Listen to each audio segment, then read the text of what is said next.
We've asked them to please cooperate with us by confining their answers other than the opening statement, 90 seconds to 60 seconds. So Mike and I will be helping them with the timing here. And so if you do write down a question, please make it something that somebody can answer reasonably in 60 seconds. Okay, so I think that's it. And again, Nick Spiel is on the Zoom. We have all the other candidates here. And so I will get things started. Does anybody have any question about the format? We're all good. Anybody have any question about the format? All good. All right.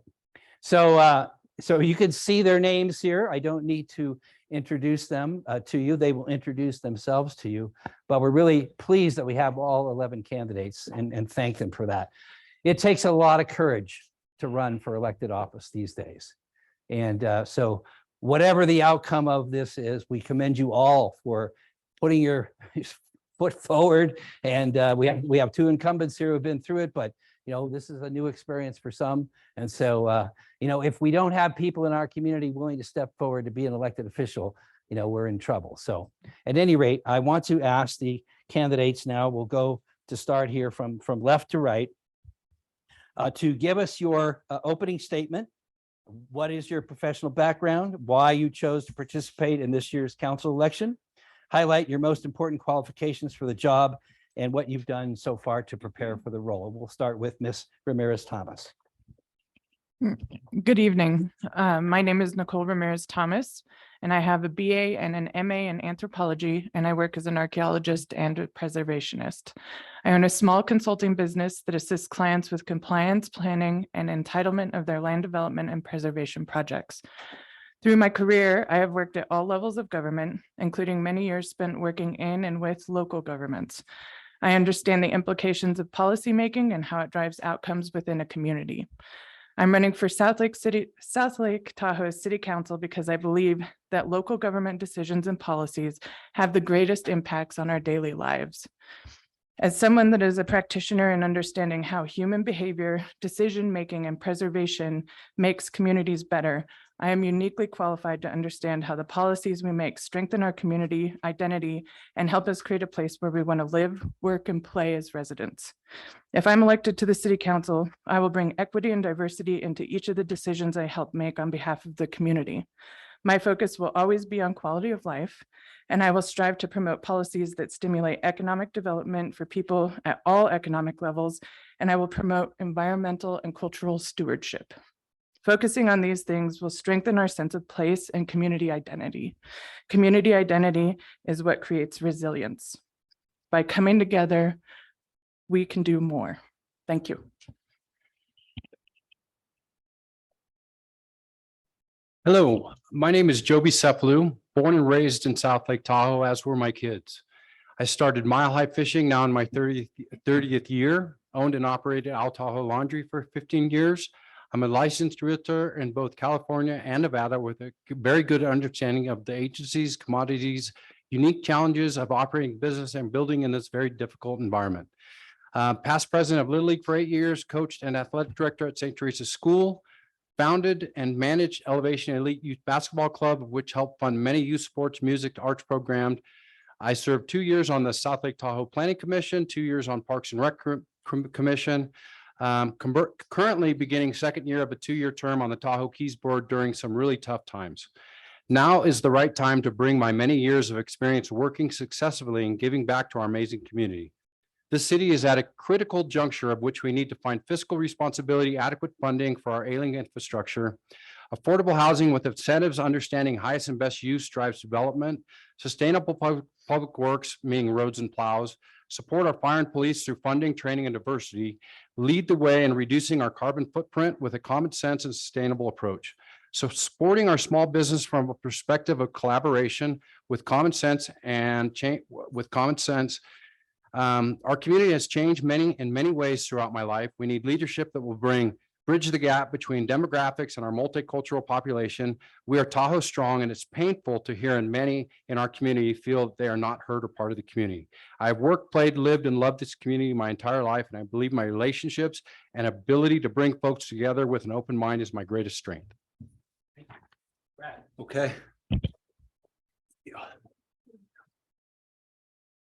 Yeah, hello, my name is Brad Jacobson. I moved to South Lake Tahoe about 6 years ago with my dog Larry, live over in the Sierra Track. And I feel very, very fortunate to be in this room at this table with these folks tonight and in this beautiful town and community that we all call home. I've had a lifelong desire to come here to South Lake Tahoe. I've lived in a variety of small towns throughout the US, including as of recently, Park City, Utah, and Sausalito, California, and always had a desire to move here to come and enjoy the things that we all enjoy doing, recreating, spending time enjoying the beautiful outdoors, the businesses, but most importantly, the community.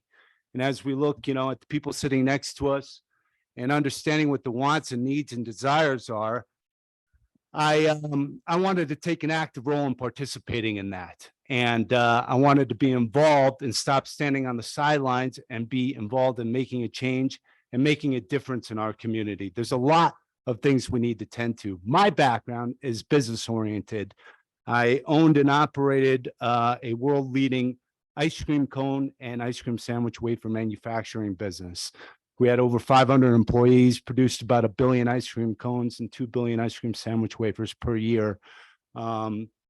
So I come with a business background, but I want to apply my skill set to what I believe I can do as a city councilman. That's it. I'm sorry. Okay. Thank you. That's good. All right.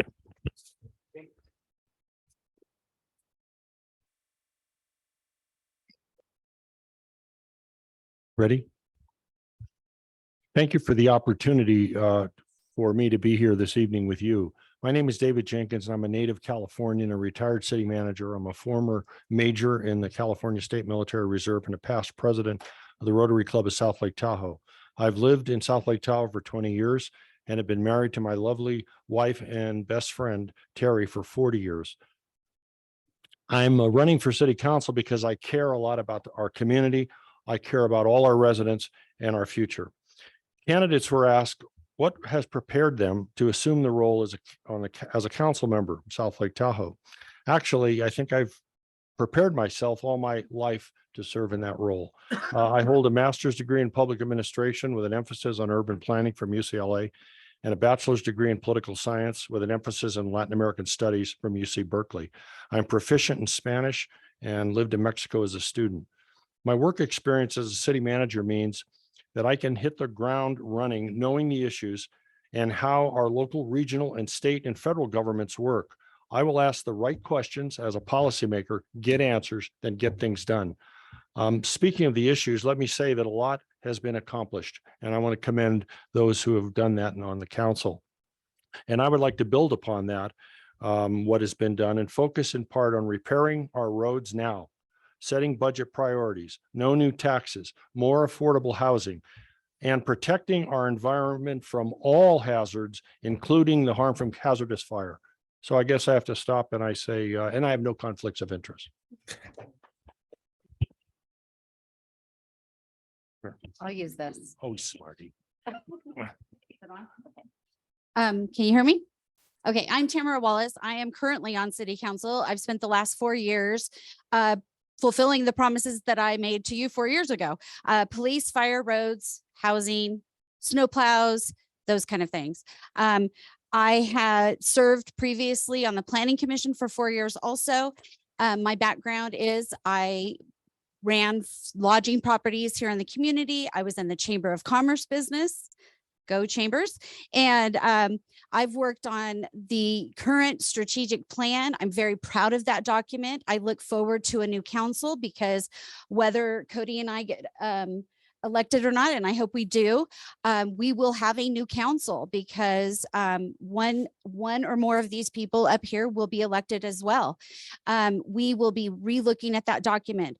I've proven that I can disagree with people without being disagreeable. We have fostered in a new philosophy at our city council of working together while disagreeing and making things better in our community. And I think that that is probably one of the best things that this last council has done. And I am proud to have been a part of it. We have worked together while providing solutions and being 5 hugely different people. And I think that if we can do nothing in this next council, that's the best thing that we can do. I look forward to working with all of you. Hey y'all, I'm Chantel Shenning. I have a PhD in health services, 15 years experience in healthcare. I believe I have a unique skills to offer the community. I think I can be a conduit for the community to identify common ground for the most common good. I have fresh lens. I am newer, and I hope you see that as an opportunity rather than a disadvantage. My fresh lens, I hope to apply to the strategic planning strategy session. I also don't have any strong alliances or networks in the community, which could be seen as a disadvantage. But again, I'm not jockeying agendas. I don't have personal beliefs that are going to inform this specific role on city council. My role, the role of city council, is to show up for you, the community, locals, local businesses, emergency response professionals, and so forth. And that's what I am committed to doing. I believe that we need to engage and learn on all sides of the issues. Issues don't have to be polarizing. They can be brought together to find that middle path forward. My experience in healthcare has included both work on federal and state policy. I believe I can bring those skill sets to the city and really leverage those skills to bring good on the issues that we have in front of us. I think we should make decisions on data and the community. I see it's my time is up. Thank you for your attention today.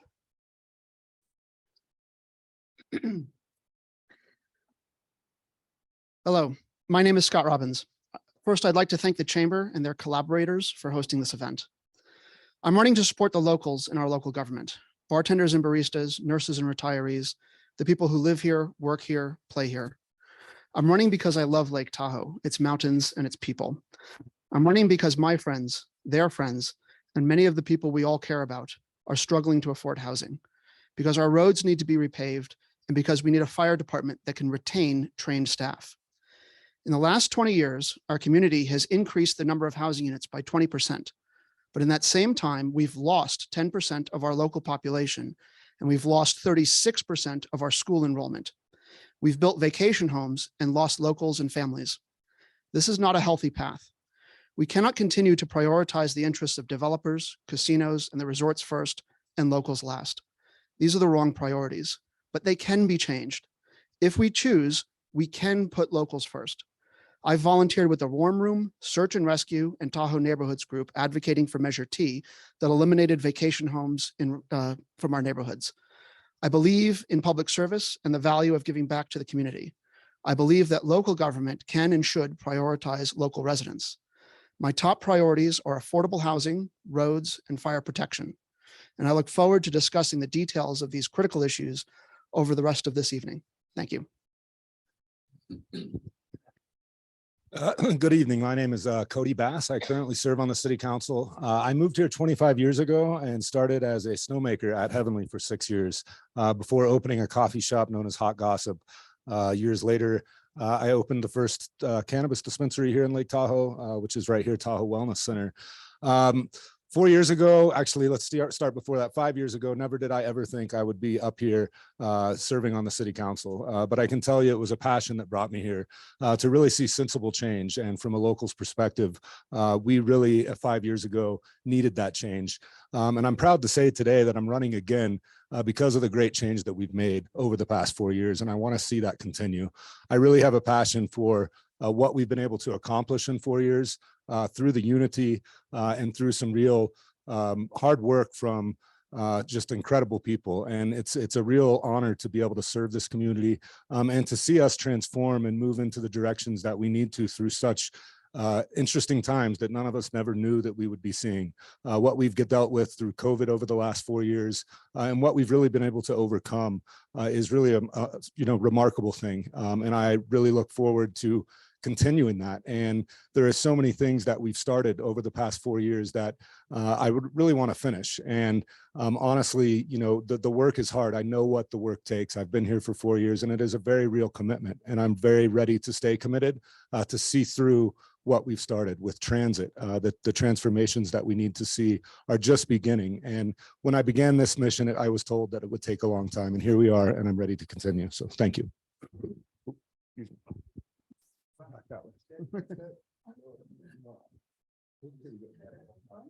hear me? Cool. Hello, my name is Kevin Bruner.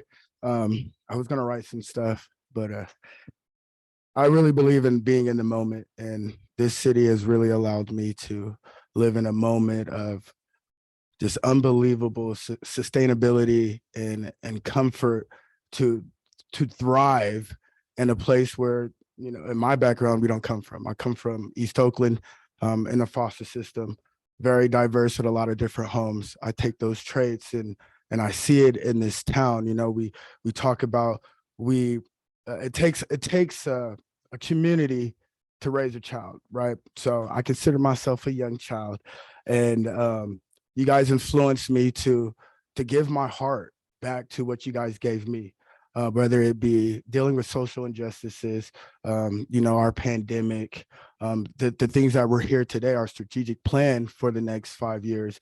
You know, my main concerns are affordable housing, tourism, fire safety, education. I've been here. I know what's going on. We all know what's going on. We want to sit here and be like, let's focus on this and let's come up with a plan. We don't need to do that anymore. We know what's going on in our city. We know what we need to do, and I'm here to apply that. I've already sat down with a lot of our local leaders and officials and implemented some policies and agendas that we've already in the running for Tahoe. So me being able to be here right now, I want to say thank you for being part of history, and I won't let you down.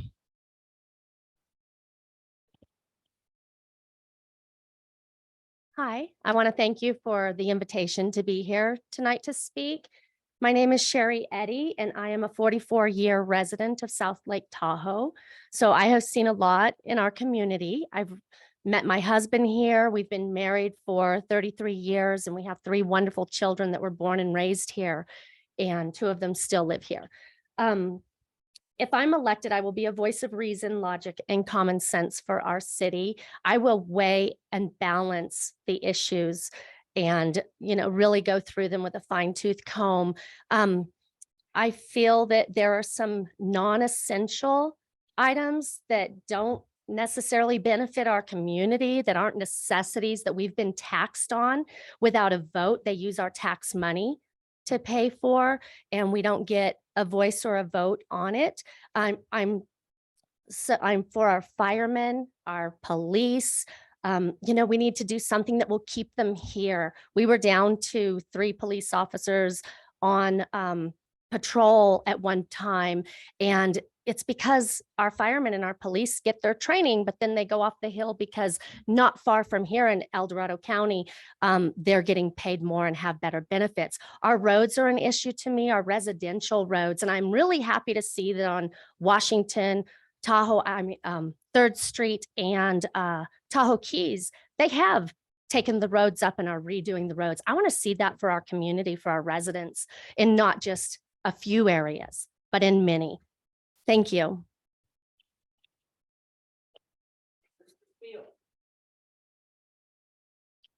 Is it my turn now? Great. Hi, my name is Nick Spiel, and I'm running for City Council to help make South Lake Tahoe a more affordable, sustainable place to live. I wish I was able to join you all in person tonight, but my friends are getting married, and so I'm out of town this week. But I'd like to thank the Chamber for organizing this event and making the special accommodation for me on Zoom. In my day job as an engineer, working for a company called Zipline that delivers medical supplies to rural hospitals around the world. But I'm running for office to apply my passion for progress closer to home. And I'm so proud of how far we've come here in South Lake Tahoe. In my volunteer work, I've advocated for the bicycle infrastructure that makes transportation more affordable and sustainable. I've helped youth in the community get their first access to skiing. I've been a leader in social justice organizing, bringing people together to stand up for racial equity. And we still have a lot of work to do to make South Lake Tahoe more inclusive and equitable for everybody. As you'll hear tonight, I'm plugged in to what's going on. I'm familiar with the city's strategic plan and the Chamber's Tahoe 2025 vision, and I'm on board with it. We've got new momentum towards repairing our roads, investing in our fire stations and affordable housing, upgrading to renewable electricity, and removing vacation rentals from our neighborhoods to nudge tourists into hotels. I'm so proud of this city and excited to push the ball forward to make South Lake Tahoe more affordable and sustainable for everybody who lives here. I'm Nick Spiel, and you can learn more about my platform at www.spiel.ca. Thanks. Thank you, Nick. Appreciate that. Good sense of timing. All right, I am now going to turn the program over to Chelsea Thomas and our question panel. Ladies? Thank you, Steve. So this first question is for all the candidates also. You'll have 60 seconds to answer. And we'll start on Nicole and go down the line for this question. So please share your top five priorities for the city and summarize why these are your priorities. Hello. I don't think this is working. Hello, there we go. Okay, my top 5 priorities would one be again to work on quality of life issues, and certainly transportation and roads. Those are well underway, and some of the things that I think really need to be attended to are stewardship efforts. I don't think that we have too much going on in the way of formulating plans for educating people that come visit. That would be number 1 on my list. And then we have a need for some economic development that incorporates equity and considers the tourist base actually as an asset to the city, and something that we can build on. And so I would look to formulate plans that kind of leveraged the tourism. Okay.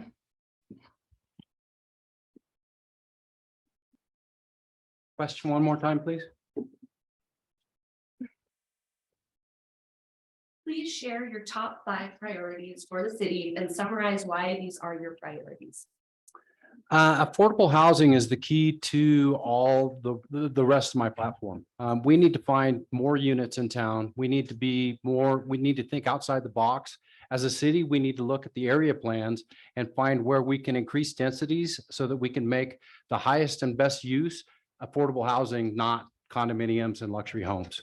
We need, as a town, to embrace tourism. We are here because the same reason people want to come here. It's the most beautiful place in the world. Embracing tourism is, with a comprehensive stewardship plan, is necessary. Small business collaboration with the LTVA and the chambers is necessary to help us carve out post-pandemic Tahoe. It's going to be a different town over the next course of the few years. Sustainable city services. So that is a plan in place that allows for roads, fire protection, police protection, an action plan, and an evacuation plan for our basin, as we saw with the Caldor fire. These 4 topics run into the final topic, which is essentially collaboration with all of the different entities. The agencies need to do more. Thank you. It's quick, huh? Yeah, 60 seconds. All right, here we go. Yeah. All right, I'll list down the 5 and I'll come back and revisit them in a little more detail. But number 1, I think we have a lot of agreements around this room in community: affordable housing. Number 2, economic development. Number 3, infrastructure. Number 4, environmental stewardship. And number 5, quality of life. Now, let me detail each of those a little more. Affordable housing, we need more, plain and simple. What are we doing? Are we, turning over every single stone to look at every single opportunity for affordable housing, and thereby inviting retention amongst the people who live here, who make this community what it is, and inviting people from other areas to come and participate in our community. Economic development. What are we doing again for retention and recruiting? Infrastructure, roads, paths, trails, transportation. I also include Wi-Fi into that arena. Environmental stewardship. Tourism is a big part of our economy. What are we doing to protect our most important asset out there right now? And then quality of life is kind of an encompassment of all of this, right? What are we doing to kind of collaborate and work together as a community to bring all of these into fold and continue prospering as a community. Thank you. That was good. You project well. Thank you. Just go. You didn't cut into my minute now. Let me say the premise is if everything is important, nothing's important. You have to set your priorities for what are the highest priorities. Fix the roads now. There's a lot of agreement on that. No new taxes. People are taxed enough in a bad economy. Workforce housing, we've talked about that, but I agree that we have to open the box and say, what are all the options to provide it? Finish the hole in the ground. That's been sitting there for some time, many years. We need to provide incentives and motivate the owner of that property, and there are tools to do it. Protect the lake and the environment. Oh, you said 5, but oh well. Listen to the people. Listen to the people when they come to you for help. Try and help them. And the last one is keep our community from being burned down by catastrophic fire that are fire hazards.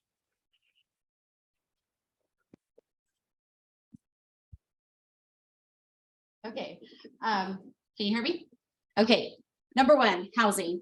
We have somewhere between 400 and 500 units that are going to be breaking ground soon, but we need more. We need to continue to work on it. I've been working my fanny off on it for the last several years, long before I was ever on council, but we need to keep throwing more spaghetti at the wall. Wildfire defensible space, need I say more? Roads. We have the first ever dedicated funding in the history of the city of South Lake Tahoe, but we need more. Snow removal. We need to continue to upgrade our equipment. We've done a really good job over the last 4 years, but we need to continue that. Stormwater treatment. All roads lead to the lake. And if we don't continue to fix, or if we don't fix our stormwater, it will continue to degrade our lake clarity. And that is the #1 issue with lake clarity. So housing, wildfire, roads, snow removal, and stormwater. I think the community should really inform our agenda. And so what I've done is done a lot of research, a lot of meeting with the community to identify these priorities. First, cost of living, affordability of our city. Second, housing, affordable housing, diverse housing. Support for our firefighters and emergency responders, making sure we're retaining them in our city to protect our home. We should be supporting them like they've supported us. We should have sustainable tourism that is good for local businesses as well as our economy. We also need to support infrastructure for a community of belonging and for locals. That includes a strong education system, good childcare, roadways, all things that makes a community strong and one that's easy to live in, as well as healthcare. I mentioned I have 15 years experience in healthcare. There's no reason we should be going over the hill for access to healthcare services that we need here in our community. That can also help with diversification of our economy. Thank you.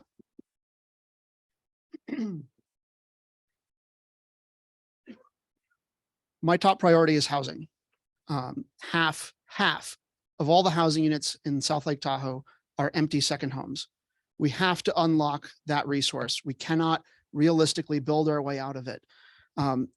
We need to acquire the derelict and for sale motels along Highway 50 and turn that into affordable workforce housing by renovating existing buildings rather than taking the decades it requires to do new construction.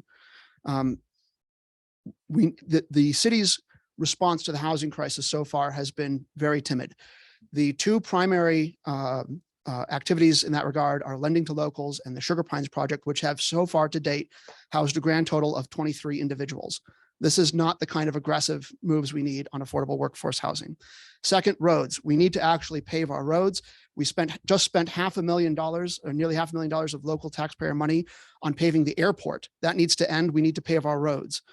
We need a fire department that can retain staff. We need tax equity. We've hiked taxes on locals twice in the last 2 years and avoided hiking taxes on tourists. And lastly, the environment. We need a sustainable tourism economy, and we need to continue the work that's been started on showing climate leadership. Thank you.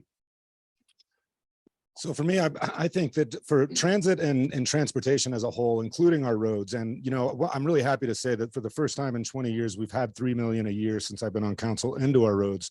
It was why Tahoe Keys has been paved. It's why the Pioneer Trail was paved last summer.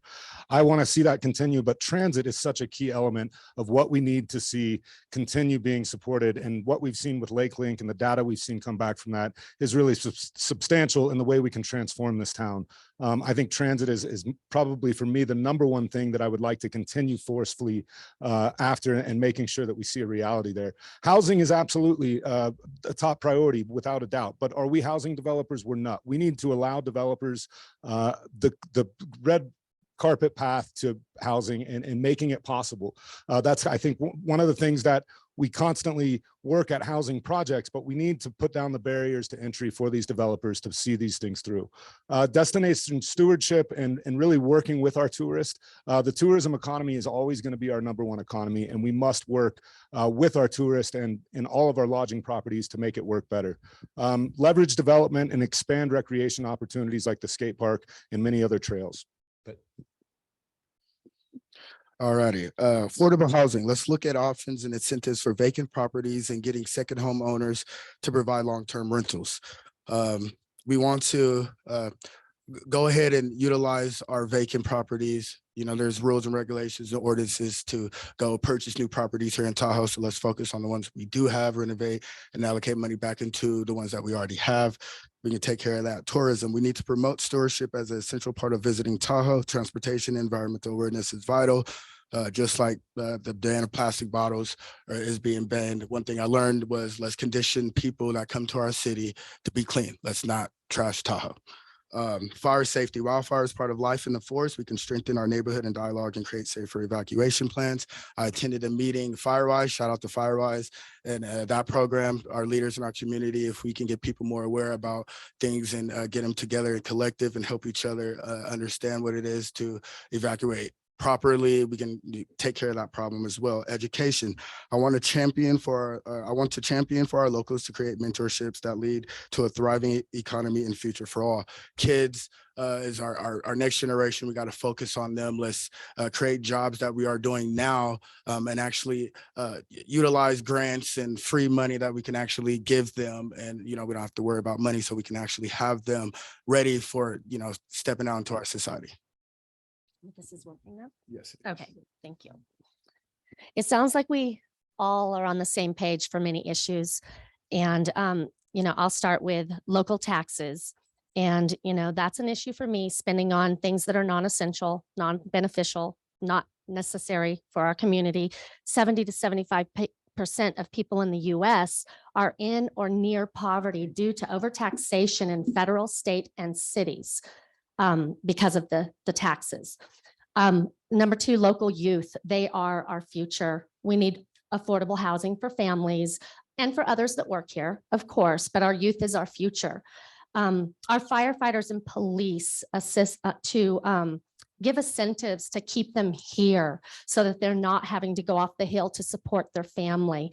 Residential roads, repair and replacements, of course, and environmental issues with balance outweighing the expense and the sensibility with logic.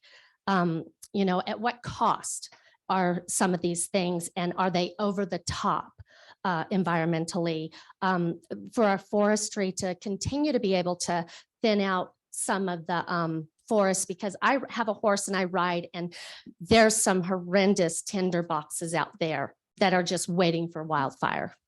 Thank you.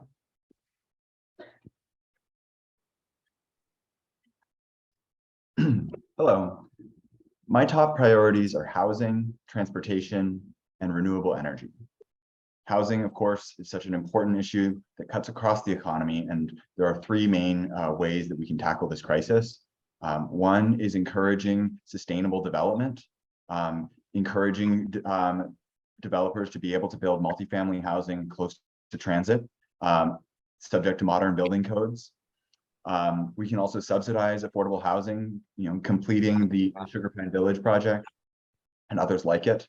We can also make better use of the housing we already have, right? With half of our homes being used as investment properties, there's a lot we can do to incentivize those to be actually used for full-time homes. Transportation, repairing our roads, of course, is very important. As we do that, we can also dig once to upgrade our stormwater infrastructure, upgrade underground our electricity lines to improve the reliability there, add sidewalks and bike lanes on the side of the roads. Speaking of bike lanes, I've been long advocating for improving bike paths, and I'd like to extend the Greenway all the way to Ski Run and beyond. There's a lot we can do on transit as well. And energy, it sounds like I'm at time, but we can learn more about that. Thanks.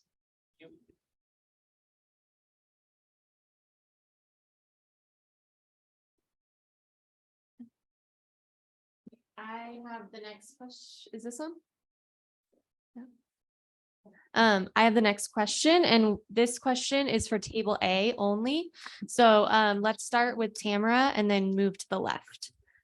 So the question is, the 2019 South Shore Housing Needs Assessment identified the need for more than 3,000 affordable and workforce housing homes by 2026. What should the city of South Lake Tahoe do to help meet this housing need? So I actually worked on that needs assessment.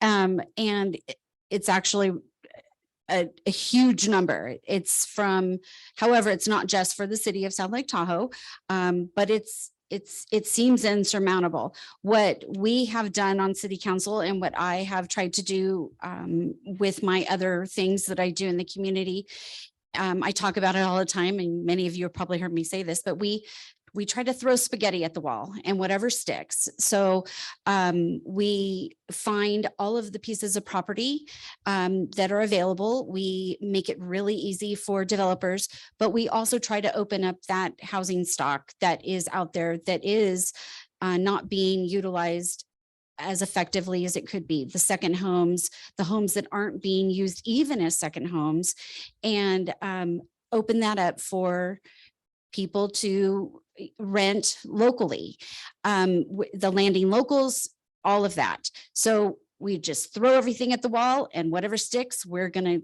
keep trying to open it all up.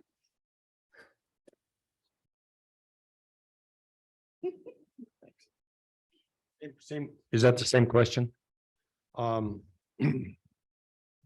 Please repeat the question to be sure I Yes, heard it right. of course. And I should have said you have 60 seconds, but you were brief. So the question is, the 2019 South Shore Housing Needs Assessment identified the need for more than 3,000 affordable and workforce housing homes by 2026. Mhm. What should the city of South Lake Tahoe do to help meet this housing need? Yeah, as the council member said, that assessment is for broader than just the city of South Lake Tahoe, but we play a part in that. First of all, the major employers need to step up to the plate and help in the delivery of affordable housing for people who are working in their business. Secondly, in the city, we have hundreds and hundreds of lots that are vacant in residential areas, single family lots that are vacant and frankly non-maintained, that could readily be used with the proper motivation by the city, be used for housing purposes. And I think we should do more of that. I think the idea of using grants that are available through the Fed, through Community Development Block Grant, the federal, and then state, and then we need good private partners to do that. But those are all resources that need to be used to come to bear. But we can't allow to have vacant land in the city that's not sensitive lands, just be there as just fire hazards. We need to think out of the box, as someone said earlier, to do that. Thank you. And I was told to stop.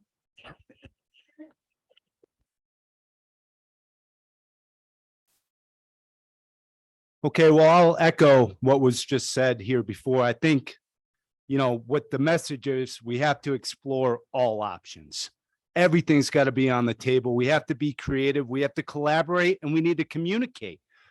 Within the community itself, reach out to the residents, reach out to the business owners, reach out to the other agencies, reach out to the other townships and municipalities, and understand what the hell's going on. What can we do to create some more housing for people? It might be a laughable matter to him, but to me, I think it's pretty serious, and I think we need to all pay attention to it and start identifying where the opportunities lie.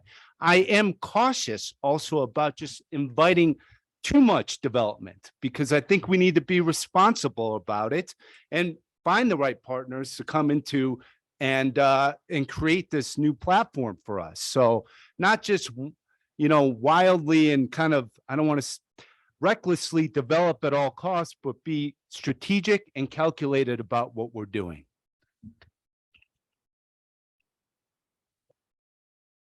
Thank you. So 2,000 to 3,000 units is what we need. And the bottom line is highest and best use is the biggest key when it comes to real estate. If we don't work within our area plans to find a way to make developers be able to utilize the property that they have and make it more affordable, they're going to continue to build high-end luxury condos and houses. That's the bottom line.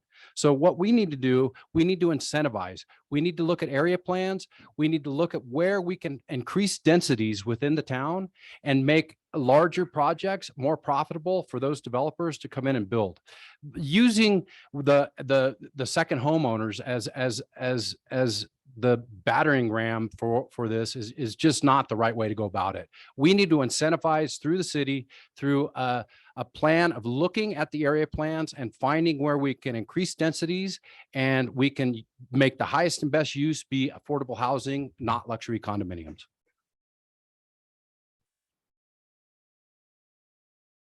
All right. So I want to emphasize that there's good housing and there's bad housing. And so we want to make sure that we're building good quality housing for residents and not converting existing old hotel stock into what should be temporary homes. There's a lot of ways to kind of start attacking the housing issue. Some of that's completely underway. A funding study is currently being done to determine how funding, like a regular source of revenue, can be created for housing, because that's what's needed. Money is what builds housing. Okay. So you can also do things like encourage development that creates affordable units with in lieu fees. And you can work with major anchor employers to contribute in some way to housing for at least their workforce, if not citywide.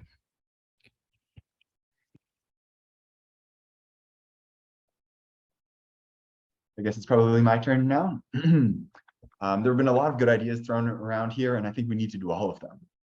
One issue that I'd like to highlight is considering. Can you hear me? Okay. Can you hear me now? Better. Okay. This question is for table B, and you each have a minute. Do you believe the city has the right mix of revenue sources? Examples: transient occupancy tax, property taxes, sale taxes, business license fees. What are your thoughts about any additional tax proposals, such as affordable housing? I think from Chantel. I think we do need diversification for revenue streams here in our city.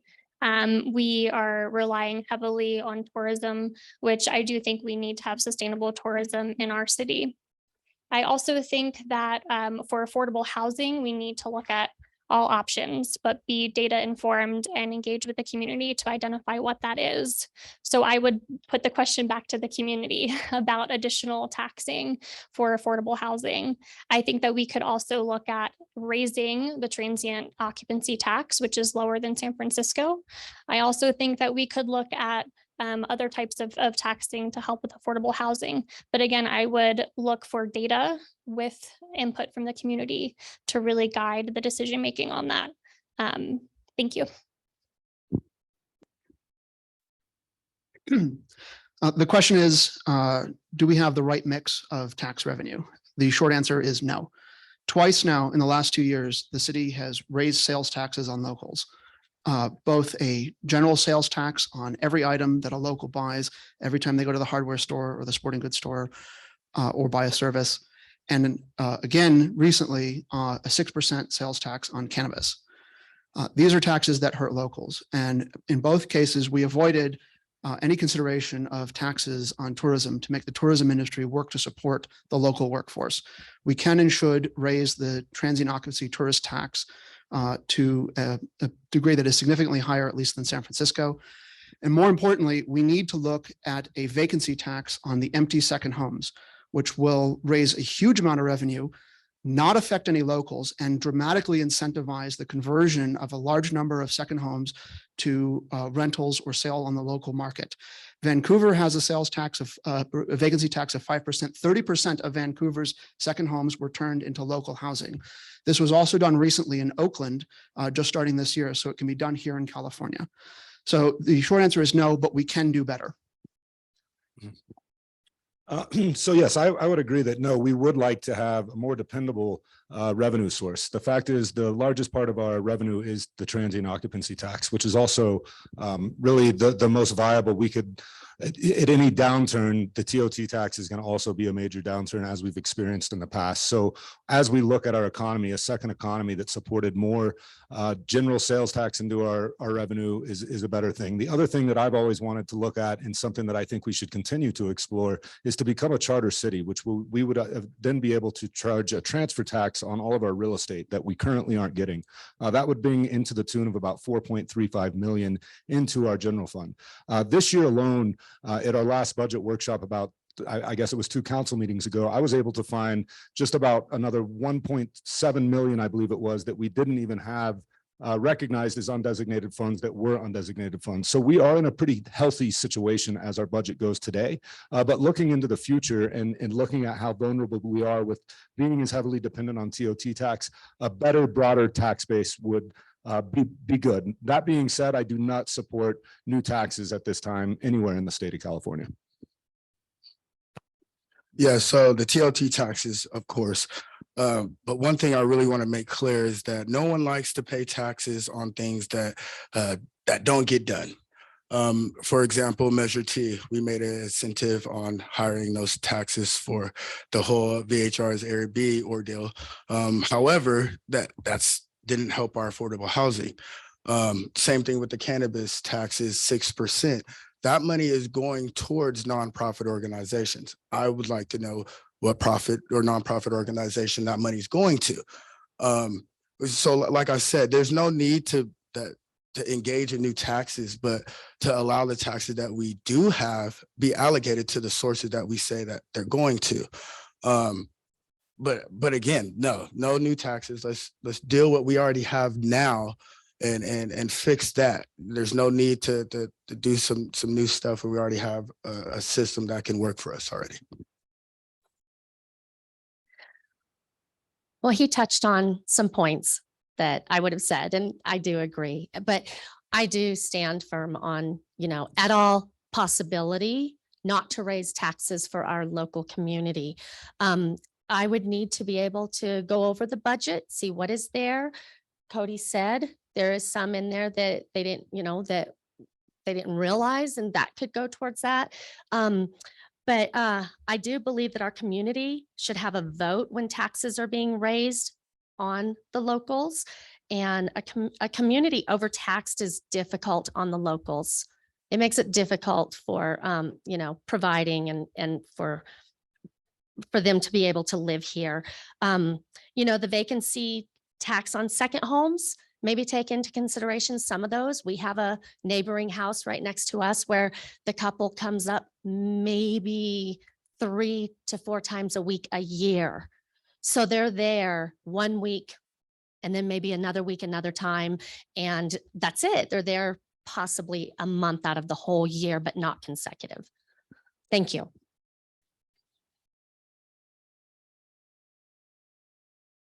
Is it my turn? Yes, sir. Yes, so there are a lot of things that we want to spend money on, and we need revenue to invest in our community. But we need to pay attention to where is that money coming from and who's paying the bills. I'm a big believer in progressive taxation, right?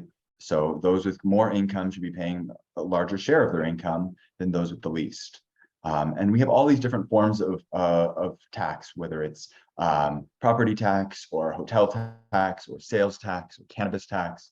And some of these flat rate taxes, those with the least amount of money end up paying the largest fraction of it on these taxes. We also need to consider the balance between locals and tourists. There are different amenities that are disproportionately used by tourists, and it's important that they pay their fair share. Finally, I'd like to make sure that we consider the incentives associated with each of these different taxes. So for example, a tax on vacant homes also creates a positive incentive to better utilize those homes. There are also fees that we constitute that aren't quite taxes, but we should raise the fees for landing at the airport. So that way we're not subsidizing people to travel to Tahoe in the least sustainable way possible. Thank you.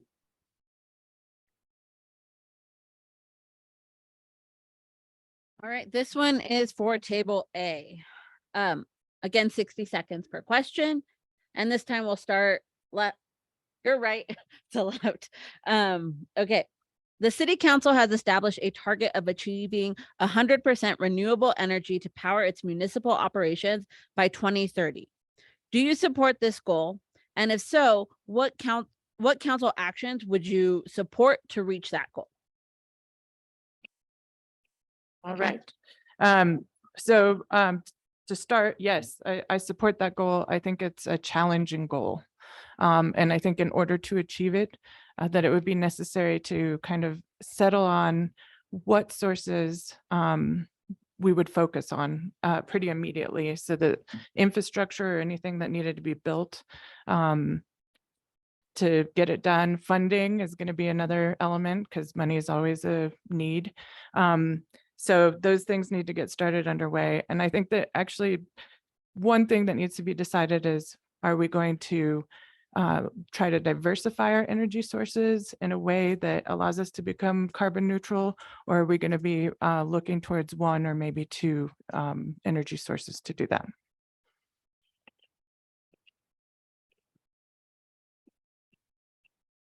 So 100% renewable by 2030 is a great thought, and it's a great concept. Unfortunately, the technology is just not there yet. So as the technology advances, we definitely need to move forward with the carbon neutral environment. Lake Tahoe should lead the way in sustainable and reduce the footprint. Once again, we have to be realistic. We have to be able to fund it, and it has to be able to be sustainable funding. So yes, new development should have the solar panels and such, but when you make a vision and you make a plan, that plan needs to be able to be implemented. And currently we do not have the technology to be sustainable by 2030. When that technology is in place, absolutely, let's bring it forward. And Lake Tahoe, with our beautiful blue lake out in front, should be the leader in that.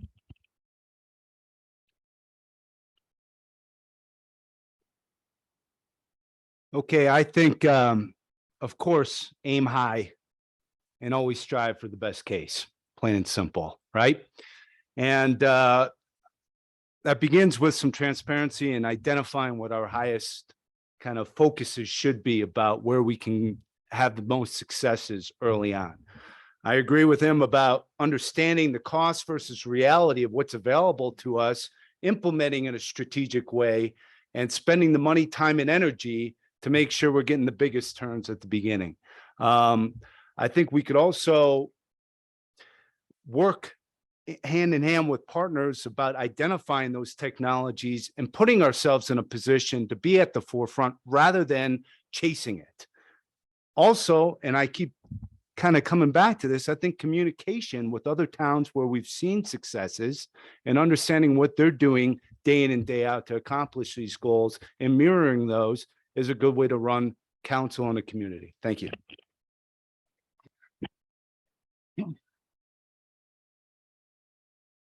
I fully support the notion, the idea of seeing our area become renewable energy, total renewable energy. But as has been said, I think the technology and the timeline is not realistic yet. I think there has to be a path, a transition path to that doesn't discourage affordable housing construction because of costs. I also think, though, in a city particularly, you have to have redundancy. There has to have a redundant source of energy should the primary source not be available. And so I think the idea is good. It's just getting there has to be carefully evaluated and its cost.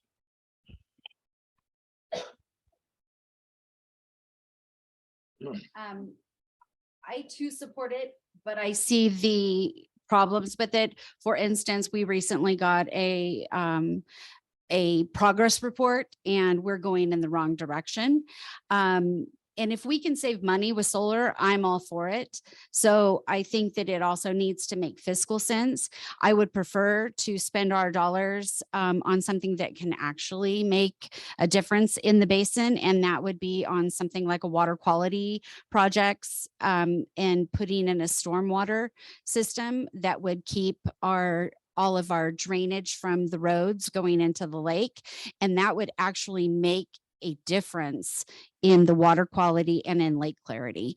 And that is actually a true sustainable project that we could do and have it make a difference in our communities. So that would be something that I would prefer to spend our money on.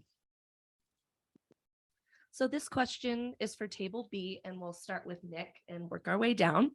So the TRPA Regional Transportation Plan has identified a 20 million annual gap in the funding needed to fully implement the plan to support 24/7 free transit, among other projects and services. One idea being discussed is to charge a fee for visiting specific congested attractions by car, such as Emerald Bay. Is this an approach you believe the city should support? Yes, absolutely. And thanks for starting with me on the transit question, because this is just something I'm so passionate about. 15 million people visit Lake Tahoe every year, and we love our visitors, but sustainable tourism means mitigating the effect of cars on traffic and lake clarity, especially at these hotspots like you mentioned, Emerald Bay, also Sand Harbor. The TRPA has a 25-year regional transportation plan, calls for all sorts of exciting projects, like a bus to Emerald Bay, which would be way better than driving your car. And tourist amenities like that need to be funded by the visitors. And a zonal fee would make the people who are parking their cars in places like Emerald Bay pay for those amenities. We need it to be cheaper and easier to take the bus to Emerald Bay than it is to drive there and clog up the roads. I'll leave it there. Thanks. Thank you. Gary? Sorry about that. Well, there's a $20 million gap. And, I do feel that there should be some perks for locals. And as he said, I feel that maybe the transportation be free for locals. Show your ID that you're a local and you have it free. The tourists, they could pay the fee and hopefully have that go towards that. But, if it means taxing the locals, I'm still would have to really dig deep into it, because I am against more taxes on our locals. It's tough enough to survive in our community financially. Thank you. Absolutely. You want to come to the city and play, you got to pay. I do believe it will mitigate a lot of this hazardous traffic conditions, parking. As a local and a customer service representative for Tahoe, right now, gas and inflation with everything, it's ridiculous. Can't get to the Y, to the state line, and the correct time.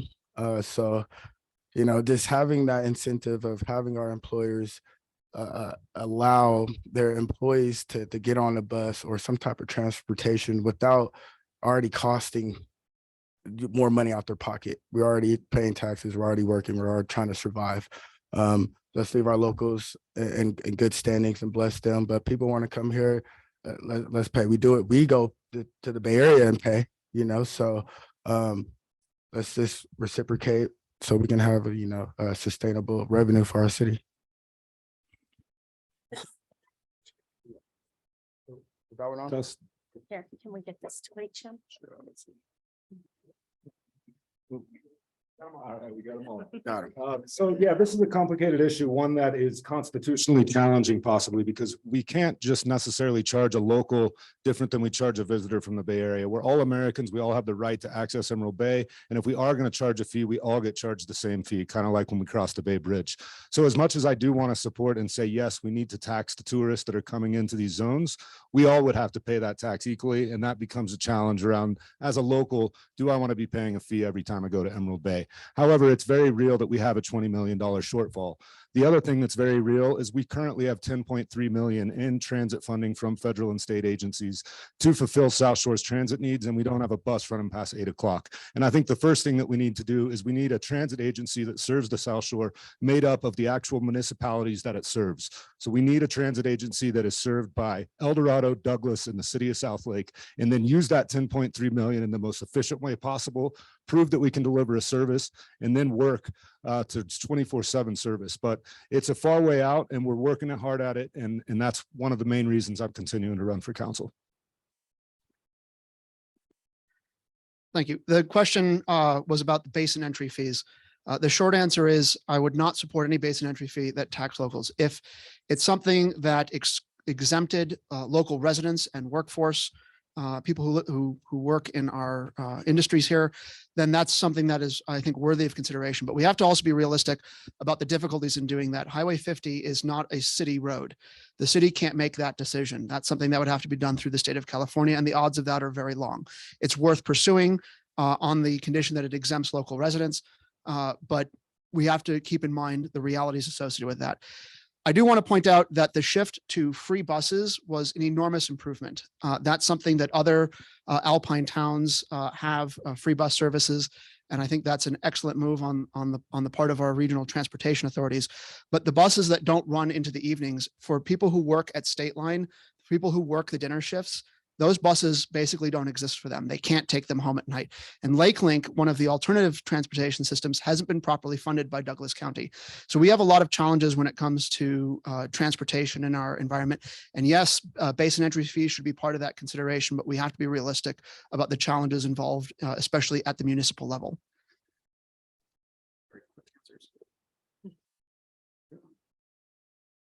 Yes. Thanks for the question. I mean, we just talked about diversification of our revenue streams, and this is a proposal that would, again, rely on tourism. I think that we should really deeply understand the problem, work with transportation experts, leverage federal funds if they're in there, as well as consider more environmental friendly options to do so. I also think that we should be working with the community, understanding what the needs are, what the problem is, what are some creative solutions we can come up with together. I think if it tax locals, that's not something that we should consider.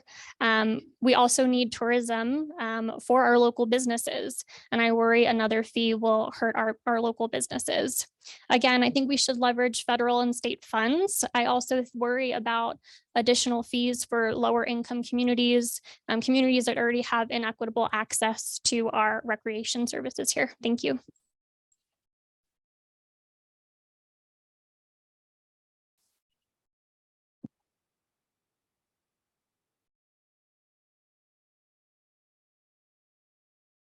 Okay, this next question is for table A again, and let's shake it up and start in the middle. So let's start with Brad and go to your left, and then we'll come back to Nicole and finish with Joby. Okay, so the question is, the city is actively engaged in the regional sustainable recreation and tourism initiative. Do you support the city's continued participation in this effort to better manage the impacts of tourism? Could you just repeat that question so I understand it Yeah, clearly? of course. Uh-huh. So the city is actively engaged in the regional sustainable recreation and tourism initiative. Do you support the city's continued participation in this effort to better manage the impacts of tourism?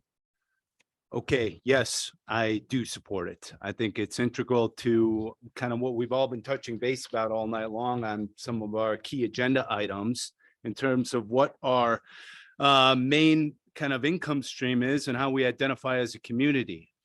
Tourism is a key cog and kind of earning opportunity for the community. and we need to support it as much as possible. That means, what does sustainability look like? Fiscally sustainable, environmentally sustainable, and applying our efforts across the board to sustain those agendas. So that's my simple and quick answer to that. Okay. You or? Oh. You, Dave.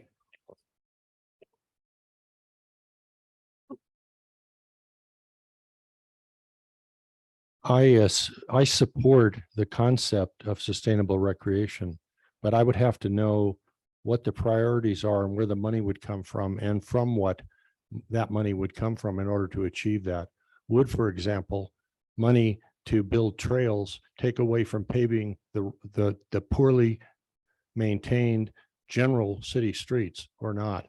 I think the first things first are we have to get our street system. So I'd have to know a little more about how that would be funded, who would pay for it, and look at it on that basis. I think the idea of sustainable and cooperation is good as long as we know where our interests are and how it affects where money's spent.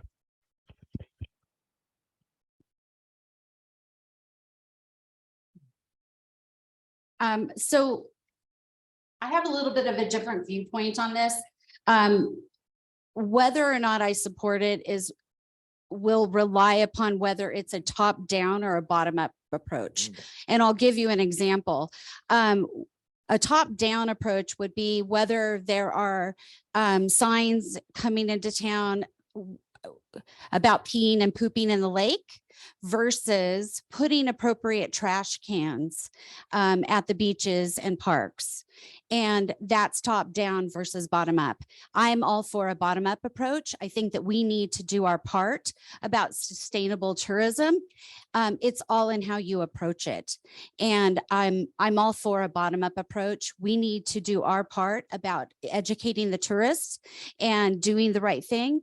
But it's all in how you approach it. And I have a difference of opinion in what sustainable tourism is and how it's been handled so far.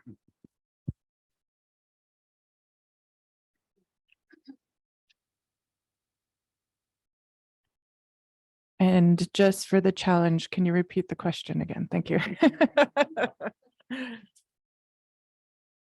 Yeah, no problem. Okay, so the city is actively engaged in the Regional Sustainable Recreation and Tourism Initiative. Do you support the city's continued participation in this effort to better manage the impacts of tourism? Yes, I do. In fact, I think it's really one of my priorities is to kind of, again, work to leverage tourism as it exists to educate people on how they should behave in our mountain environment and our lake environment. I think that tourism offers that opportunity to us, even in things as small as like putting brochures in hotel rooms, those types of things. I also think that we could educate ourselves a little bit and take a little bit of a look at how we treat our environment and how we're teaching other people to treat our environment. I think things such as the plastic ordinance that was just passed, that can be helpful if it's implemented strategically. And I think that I agree with Ms. Wallace that how we approach it will be important.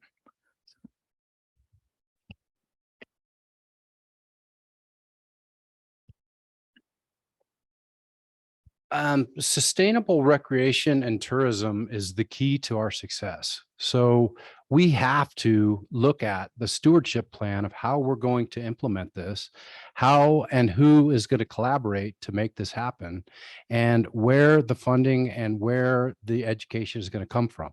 So within the city, yes, we need to support that because that supports our tourism and the tourism base that is the basis of our economy. Within that, it needs to be a collaborative effort with all, there needs to be no lines involved in that. That needs to be something that happens with the county, the city, Douglas County, and the business community to make sure it happens. So we need to have an engaged recreation and tourism initiative that is sustainable, understandable, and educates people. We just saw the worst of the worst through the pandemic as people flocked to Tahoe, and we should learn from that. And with those lessons learned, we can come up with a great plan that embraces tourism, brings people to town, and is collaborative with all the other agencies.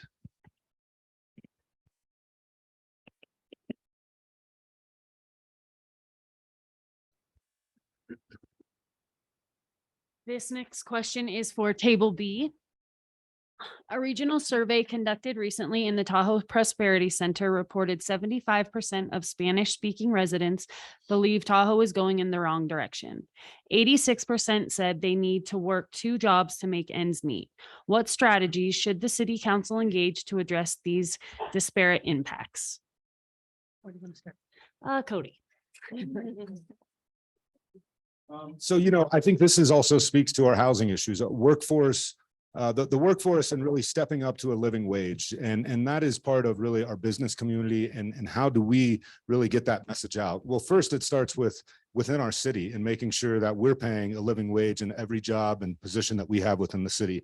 Something that we have done since we've been on council is bring up some of the salary tables and positions, even from the lowest wages that we had that we're paying under 15 an hour. But at this point in Tahoe, I don't think you can have a job under 20 bucks an hour. And what does that mean for local businesses? And we really need to do the education around this, because there's places all across the globe that have gone and dealt with these same issues head first.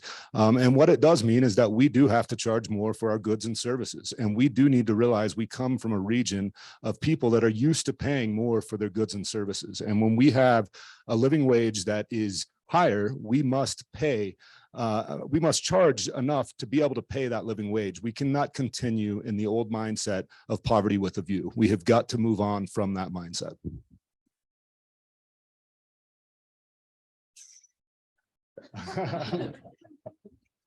Absolutely. Being a person that does work multiple hours, multiple jobs, we think about the understanding of providing families with sustainability and living and affordable housing and even grocery shopping and gas. We have tremendous inflation, like I said before. We all know we can charge more for services, but not provide more financially for services that we provide, us locals. There's business owners that make money. And I know that because we all know this because we work for them, and that's what drives our community. If we can possibly come up with new programs, incentives that allow people that are working certain many hours or been here for a while, that allow them to possibly have more shares or a stock in a business, or allow them to have an affordable rate to live and provide for their family. If we can boost up what we're selling, then we can also boost up our people and who's actually selling it.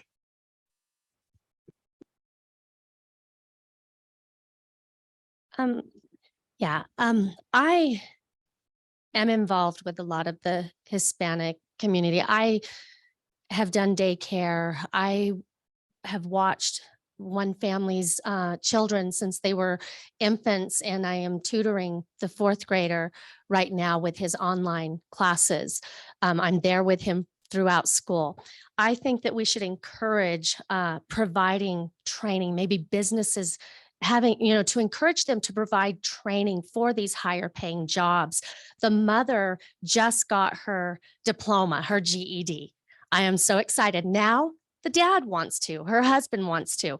He is now motivated to get certified in his mechanic training, because he has always been, he's our wonderful mechanic, the only one I trust, but he's going to get certified so that he can seek out and get paid even more. And his boss, where he is the mechanic at Dayton Golf Course, he is providing that training for him to get certified. He's helping him. So I think there should be some resources to help them. And others, not just Hispanic, others.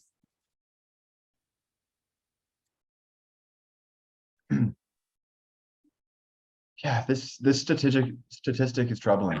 And I think that one of the big things here is that the city hasn't been adequately hearing from our Spanish speaking community.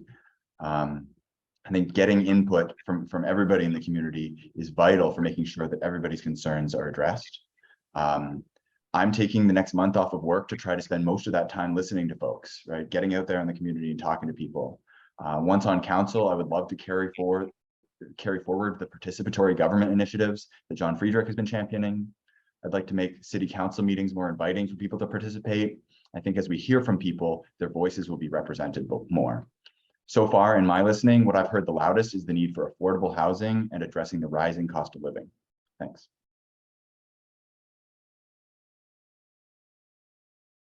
Well, I don't think I actually could have said it better than, is my mic on? You guys hear me? Than Nick. But I started with introducing myself as that I have a PhD, which when I hear about a very broad survey with broad statements, I want to dig into that. I want to learn more. And so the first thing I would do would be engage with the community, understand what are the needs, what are your challenges, and work together to find creative solutions. And I think, you know, anything that I say to you today would be me speculating. What I've heard from individuals is housing and the cost of living in our city. So I would want to do a dig deep, understand, and work together for creative solutions. Anything I say to you today would just be speculating, as we need to engage the community. Thank you. Thank you. This issue really drives to the point of housing and cost of living. And on these two issues, unfortunately, the city's response to these crises has been really timid at best. The increase in the sales tax that was pushed 2 years ago, and that is being pushed, another increase that's being pushed again this year, comes on top of inflation and only makes the cost of living here more expensive. But more importantly is the cost of housing. Housing is overwhelmingly the single largest line item in any local resident's budget. And we haven't really done much to bring down the cost of housing. The Sugar Pines project, which hasn't broken ground yet, only phase 1 has been funded. That's only 64 units of housing, and the rest of it hasn't been funded yet.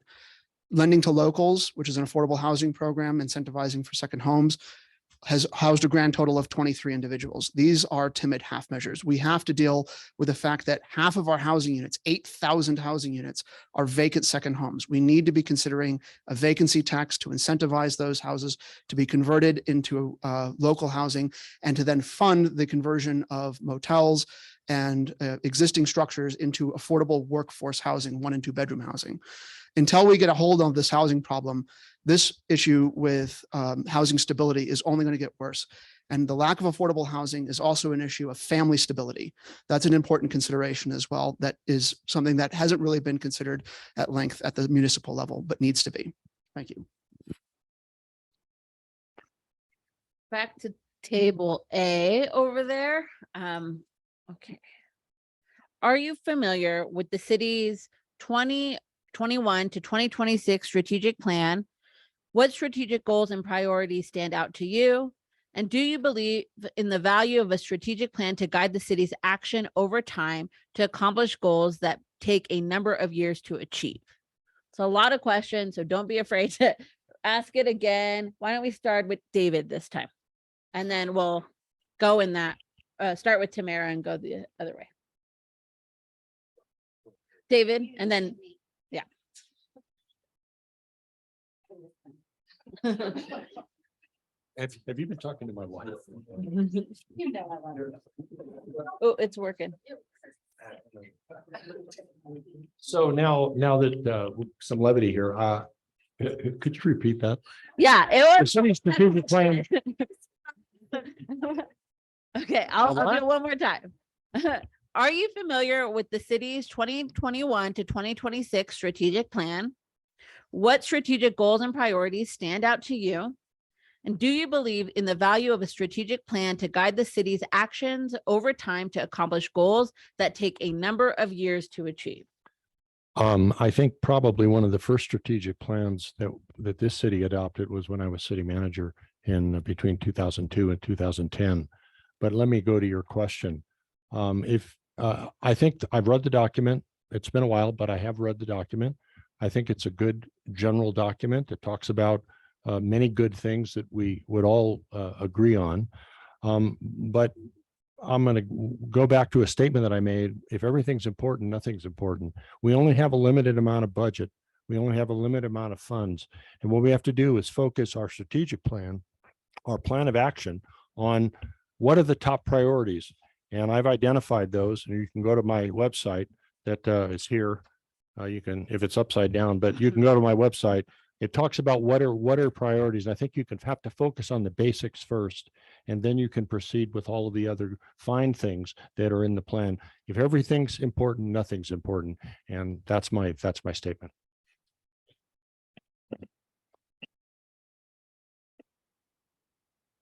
So I am very familiar with the strategic plan. I helped write it along with my colleagues on city council. We worked on it for multiple years. I agree with you that we should stick to the basics. People, if any of you have ever heard me speak, I always say, let's stick to the basics, police, fire, roads. That was what the city was created for. However, I really love our strategic plan, and not just because I was a part of it, but because it's the first strategic plan that I've ever been a part of creating that has staff attached to it. It has budget attached to it. It has, it is outlined. Every single one of those items in that strategic plan and all the subcategories has a plan attached to each of those items. It is one of the most comprehensive documents I've ever been a part of. I love that strategic plan for that reason alone. It is, it's wonderful, and we will work on it and continue to, it's a developing document.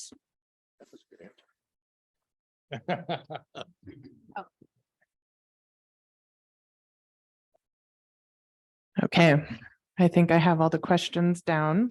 Yes, I have heard of the and read the 2021-26 strategic plan that the city has made, and I think it's great. I think it's great for the reasons that Tammy just pointed out, which is that you have categories that have staff attached to it.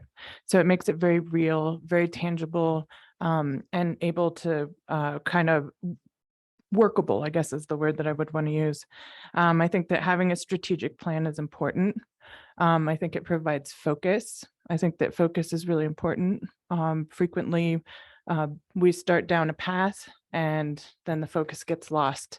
And in this case, you can revisit the strategic plan and alter it as needed, but you're always looking at that plan, and it's like good project management is kind of a way I would look at it.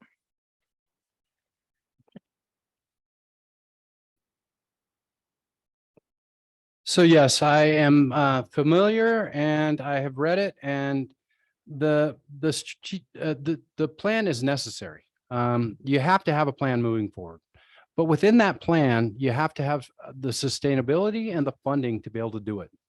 The ideas and concepts are fantastic. I have no issue with the ideas and concepts, but they need to be prioritized a little bit differently, looked at.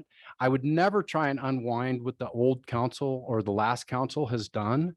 But what I would try and do is bring my vision and my thoughts to how to prioritize that, fund that sustainably over time, and of course, always work with staff to make sure that it's something that we can implement. Without a plan, you have no basis. So that is a fluid plan, I would believe, that would be movable and changeable. And I think it's something that can definitely be structured and worked with, but it needs to be prioritized and funded.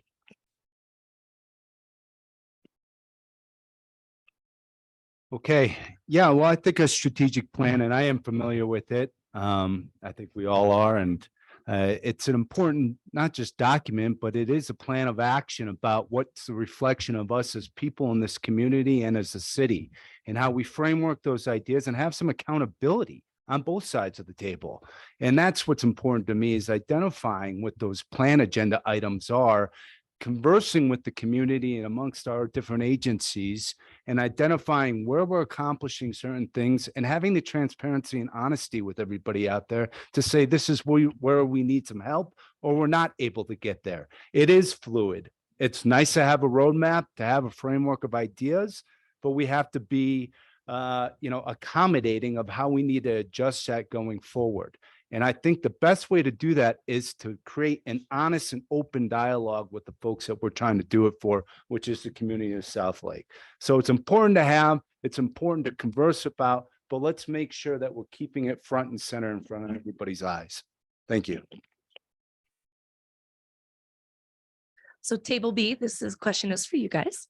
So coming out of the COVID-19 pandemic, we saw how important it is for people and businesses to have reliable access to Wi-Fi and the internet.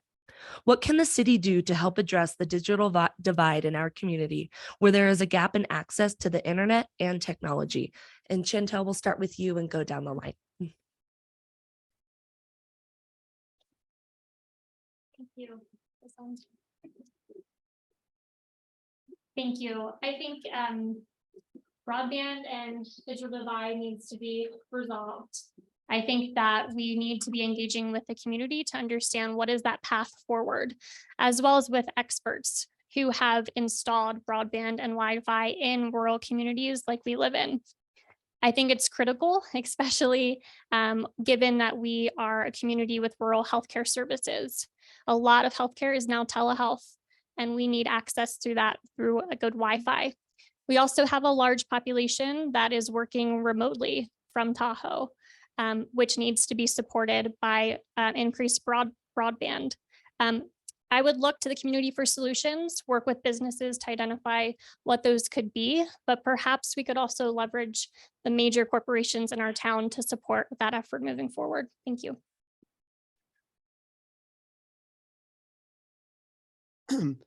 So the city is in serious need of better wired internet service. And I want to stress the wired internet service part of that and make a distinction between wired internet service and cell towers, because those are not the same thing.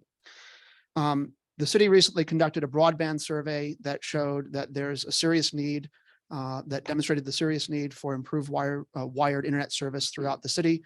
But notably, all of the options that were presented in that survey for how to fund it were options ranging from property taxes to increased sales taxes. All of them were increasing taxes on locals. None of them considered increasing taxes on the tourism industry. And that's something that we need to be considering. We need to understand how to make the tourism industry serve the local needs rather than requiring more and more of their sacrifices. But better wired internet is crucial to support a diversified economy. Tourism will probably always be the main industry here in town, but it need not be the only industry we have in town.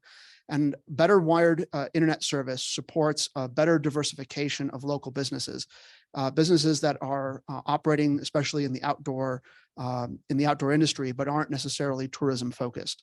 So this is an important issue, but we need to consider how it impacts the local community and where the money is going to be coming from. Thank you. Yeah, I agree. And I'm glad to say that this is one of our main priorities in our strategic goals is broadband for all. The good thing that is moving forward, we actually have committed $436,000 of our ARPA funds for a broadband consultant that's underway. We actually just had a presentation, I believe 2 council meetings ago on this. And it's a very dynamic situation.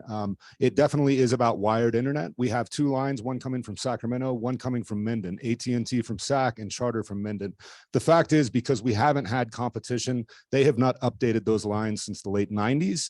And therefore our connectivity across everything within the basin is struggling, whether it's cell phone towers or your house internet service. So we are very committed currently into creating broadband for all, but it is a very dynamic situation. In 2012, there was a lot of federal money put forward that created what was called Digital 395, and it connected Reno to Inyo through a high-speed fiber internet. We missed that because of politics from Charter Internet wanting to keep essentially a monopoly in our town. And that is what we are up against again. We have major infrastructure money from the federal government. We have El Dorado County working on it simultaneously, and I do think we are going to see major broadband solutions, and I'm proud to be a part of it. Yes, the broadband situation and the wireless connection for our internet has been a huge problem here in Tahoe with the community. When we talk about engaging the community and finding out what we need to get done for the specific situation, I was very involved in going to a lot of meetings and reassuring people and researching and giving the actual facts and data of why, we can, cross over to wired broadband connection and why it's safer for our community and our children. However, finding out where we're going to get the money from to actually do this is, our priority. Back to that question, during that pandemic, I think we did a pretty good job for dealing what we had at the time.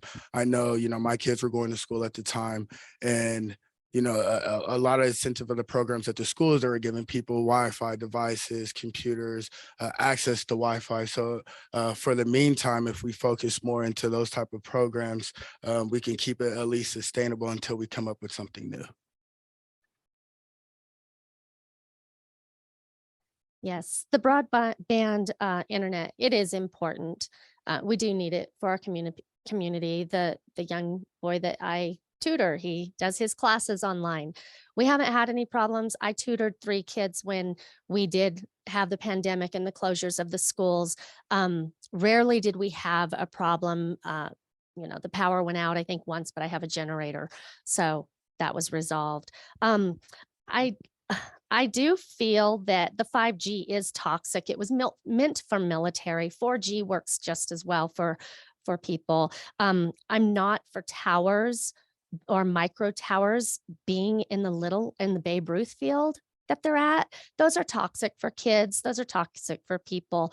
I feel these towers, these fake trees, should not be right where our community has people living. It is proven that it causes major health issues. People have had to move away from their homes when these things are put near and in their residential areas. So I would really need to communicate with City Council, communicate with our community, and get a strategic plan on where these would be put and away from our local people and children. They should not be at the Babe Ruth field.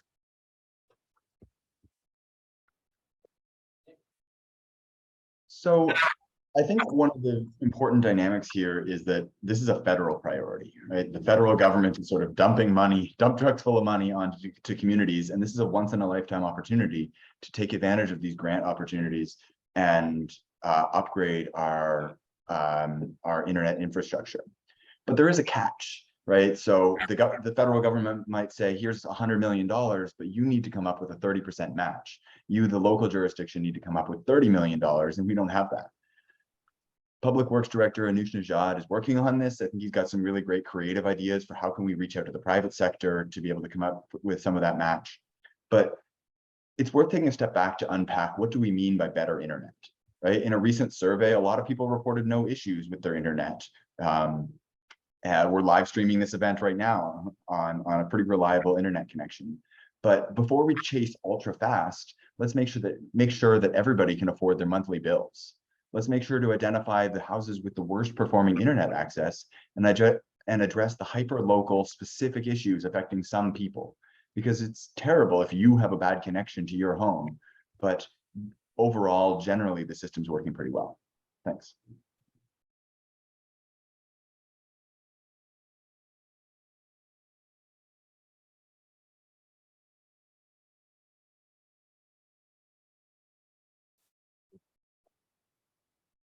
Okay, this question is for table A again.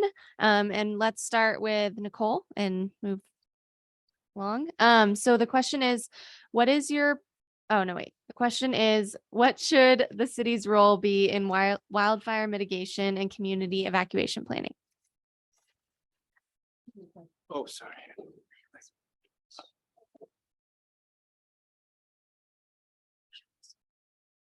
So I would stress that the city is part of the entire basin. So I think that there's a large responsibility on the part of the city to come up with a fire evacuation plan. The challenges is, we don't know where fire is going to come from at any given moment. I think that the efforts last year were amazing and that everything went pretty smoothly. I do think that there's some mitigation measures that could occur that include education. I think that retention of firefighters is important because they know the area. And I think that Yeah, that an evacuation plan is probably a good idea, even if it's a loose idea. And we have some experience now, so.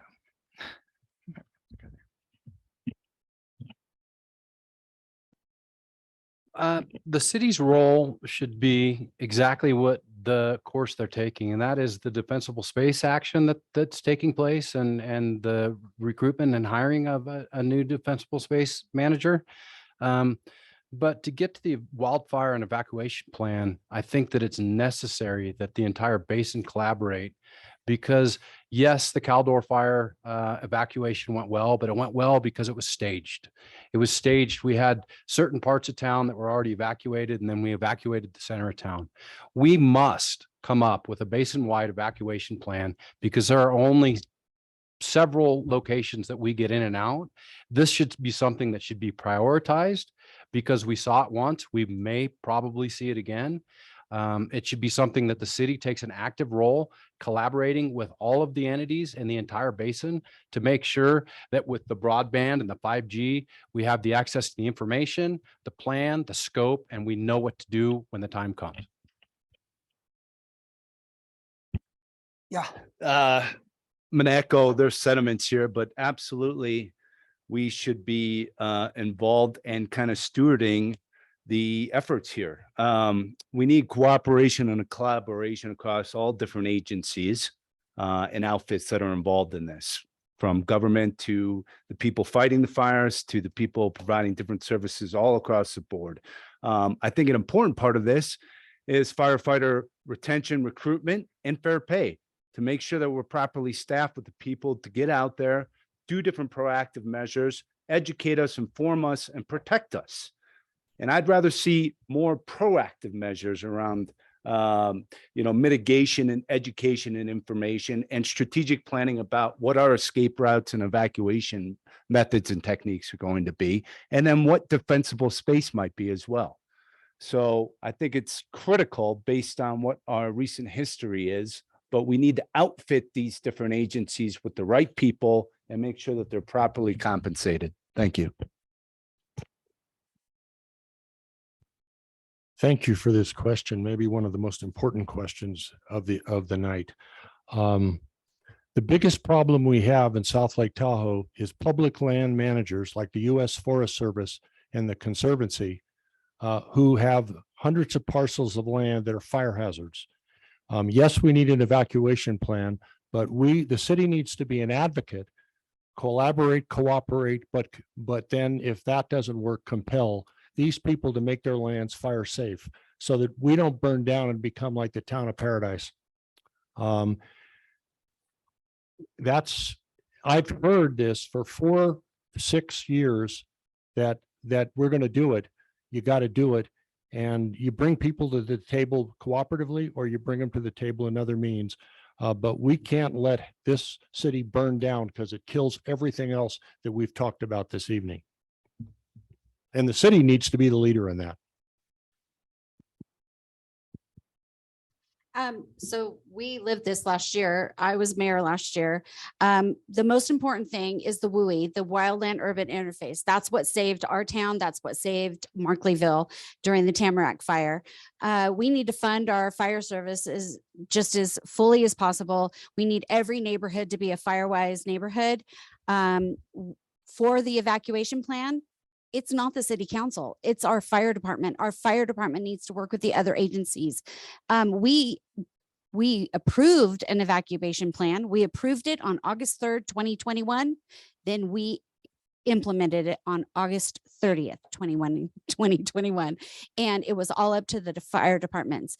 We had very little to do with it except for doing what we were told, because we are not the experts. We hire the experts.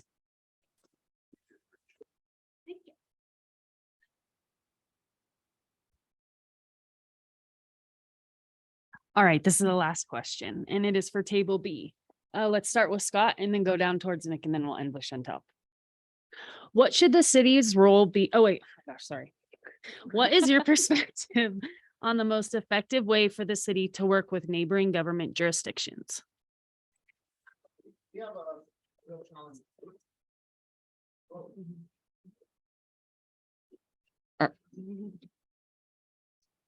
Okay, can everyone hear me? All right. We have a real problem.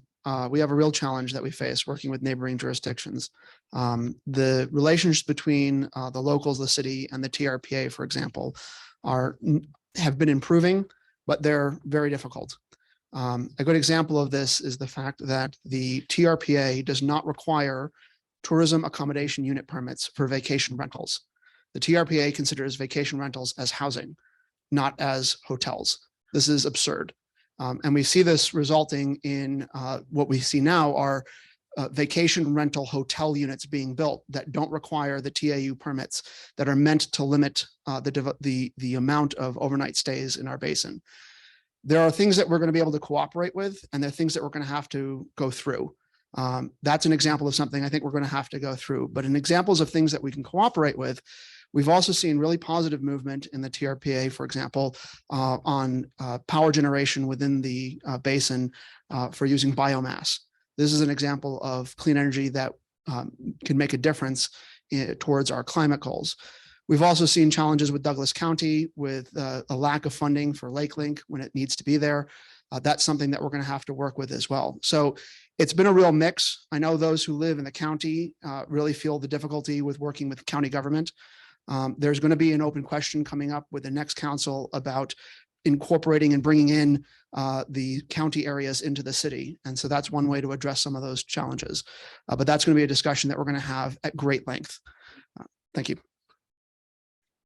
Yeah, thanks for the question. It's a very dynamic question. And honestly, since I've joined council, is one of the most complicated parts, being that we have 5 counties, two states and a city. And how do we come together and really make good progress in what we need to work collaboratively on?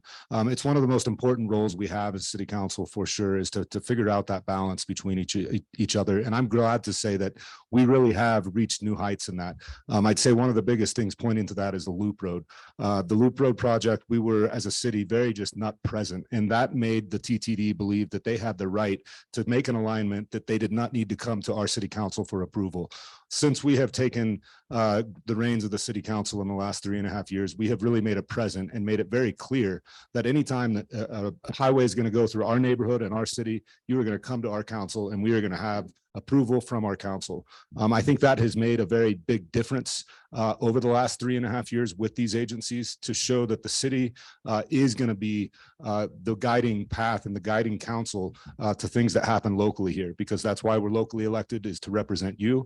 And so I think that that's been something that's a needed change and that has happened. And I look forward to more of that and more collaborative energy between all the regional agencies. Order to my check, you hear me? Good. All right, so in order to keep everything efficient, we have to work together. You know, like the colleague said, we've gained a lot of new ground with just the cooperation with everyone working together, whether it be the, you know, Lake Link, which is tremendous. But I also want to see what are we bringing to the table as all joining together in all of these communities and jurisdictions, as in what are we reciprocating?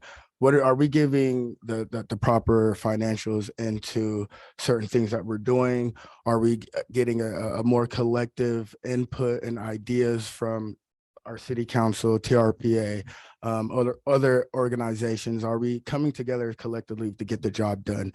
That is one of the main things I see. If we can all use our talents and our skills and our education to make everything, you know, go fluently. If we can't do that, then nothing's working between any of our counties. So our first step is really to come collectively and all get on board on the same thing.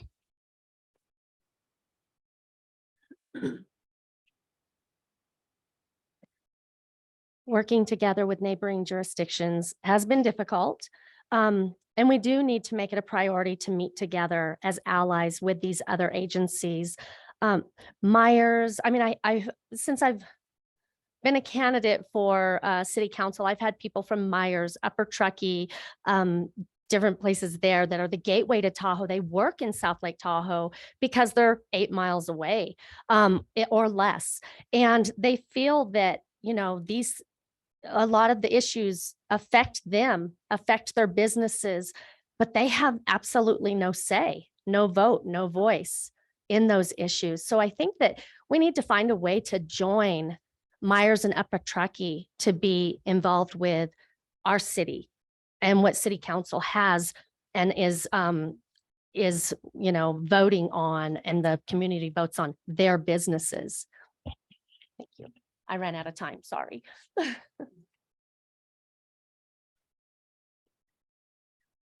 Yeah, so working in the Tahoe Basin is kind of unique because of all the collaboration that happens between all of the different jurisdictions. There are so many different jurisdictions in the Tahoe Basin, and sometimes this can be seen as a challenge, but also it's really an opportunity to join forces and have a bigger impact. Take transportation, for example. I'm a big fan of the new 777 initiative that's going on right now, where the state pitches in $7 million and local governments pitch in $7 million and the federal government pitches in $7 million, and people leverage each other's funding to accomplish bigger projects. Another example is Lake Link, right? This is requiring input from all of the different jurisdictions and really making sure that each of the needs of each of the different jurisdictions are met. So that way the Lake Link can actually serve deeper into Douglas County, can actually serve people who are out in Myers and El Dorado County. We need to do similar things for fire, not just transportation, right? We were talking about a basin-wide evacuation plan and land management. There's a lot that we can do to find common ground, make compromises, and get things done. Thanks. All right, now we've opened, oh, sorry. The direction, right? Go ahead, Chantel. Sorry about that. Everything that we talked about today, here from fire, transportation, it all must be accomplished as a community, a broader community through geographic regions that do require integration from various counties, various districts, but also when we think about leveraging state and federal funding and initiatives, we have to have a bigger voice. And in order to do that, we have to be working together. So some of the things that I would like to see, and I leverage this from my experience, bringing diverse stakeholders together during my day job, working with the federal and state government issues. It's tough, but we have to do it. We really need bidirectional communication, more touch points. I would love to see forums where all of those stakeholders are coming together and community members are welcome to listen and hear and engage from all areas of the districts, the cities, and counties. Thank you. Okay, I'm sorry about that, but we're gonna go ahead and open it up. We have one audience question so far, and we're gonna take two more. And everyone gets to answer these. So I will read this question, and Chantal, will start with you because I made the mistake, and we'll go to your right and then circle back to ending with Scott. This question comes from Mark. Do you have a vision of how the plastic bottle ban will affect the visitors? Sitting here today, I don't have a vision of how this will affect visitors, but I think that plastic bottles, are harmful to our environment. And I think that we can do better here. And that includes visitors and locals. I would love to work collaboratively with the community, with a lot of the businesses in town that support tourism here and is the main source of their income and livelihood, to understand how we can work collaboratively to achieve those goals. Thank you. I expressed these concerns last night during this item on the agenda. I think that until and unless we have appropriate infrastructure in our community, that it could negatively affect them. It could cause equity issues. And I think that unless we get our ducks in a row, that we are going to have to really work very, very hard to keep those problems from happening. I'm concerned about it. So I hope that the city puts its money where its mouth is. And unless we do, we're going to really cause true problems with this. And I'm hopeful to get reelected so that I can push that. If I'm not, I can tell you this council is going to see me standing at the podium freaking out over it, because I don't want to push families into unhealthy options. I don't want to see people not being able to get what they need when they're traveling through town or other things. So I see some real problems with it if we don't do what we're supposed to do.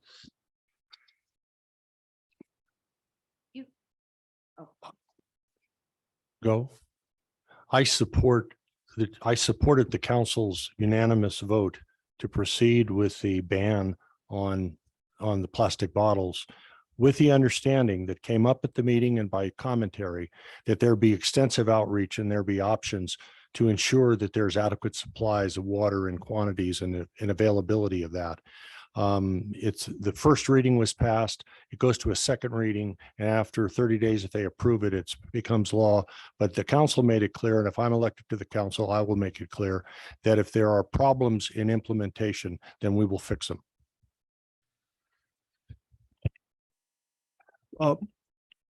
Change is always painful, right?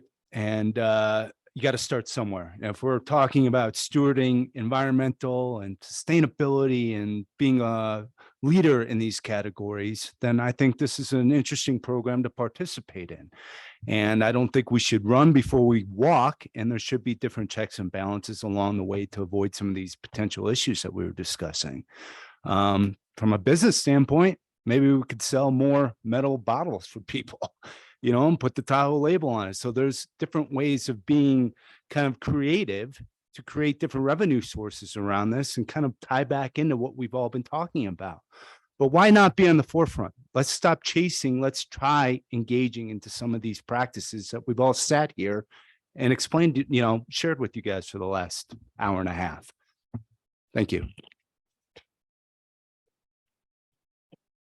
I think that encouraging, educating, hopefully having people use thermoses and jugs is definitely the direction that we want to head.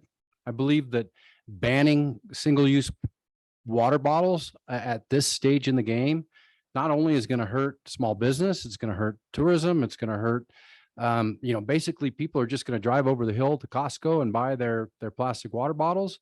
So, educate folks, get folks to use alternatives, but more rules, more regulations, more laws, more ordinances, more is not good. I think that we need to be practical. We need to be sustainable. Being in the forefront is important, and being in the forefront can be education. It doesn't necessarily need to be a law. Or an ordinance. So in my opinion, I believe that we're getting ahead of ourselves. There's bigger issues. Tammy had mentioned stormwater drainage and different things that are very, very important, whereas stormwater is very small.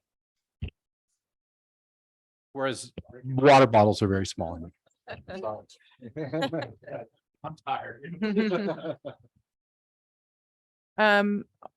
All right. So I think that the plastic bottle ban is challenging, but I think it's a good thing because there is a message being sent to people that produce these plastic bottles. Like, we need local government to send a message to big industry that we need this change to kind of occur.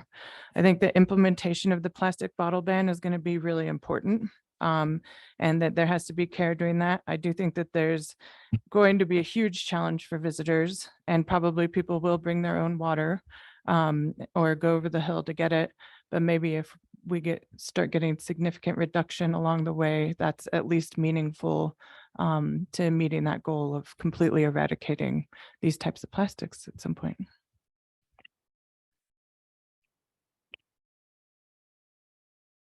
I am so proud to see the city council take environmental leadership. Don't start yet, Nick.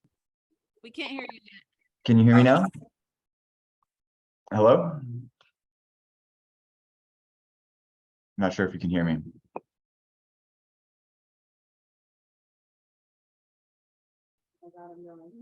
Seeing some thumbs up there. Thanks. I'm so proud to see the city council take environmental leadership. What an opportunity to showcase the best tap water in the country. We can install reusable water bottle filling stations at all city facilities and help seed the beginning of new habits of carrying a reusable water bottle around. Folks can take these habits home and spread Lake Tahoe's environmental stewardship across the country. Thanks.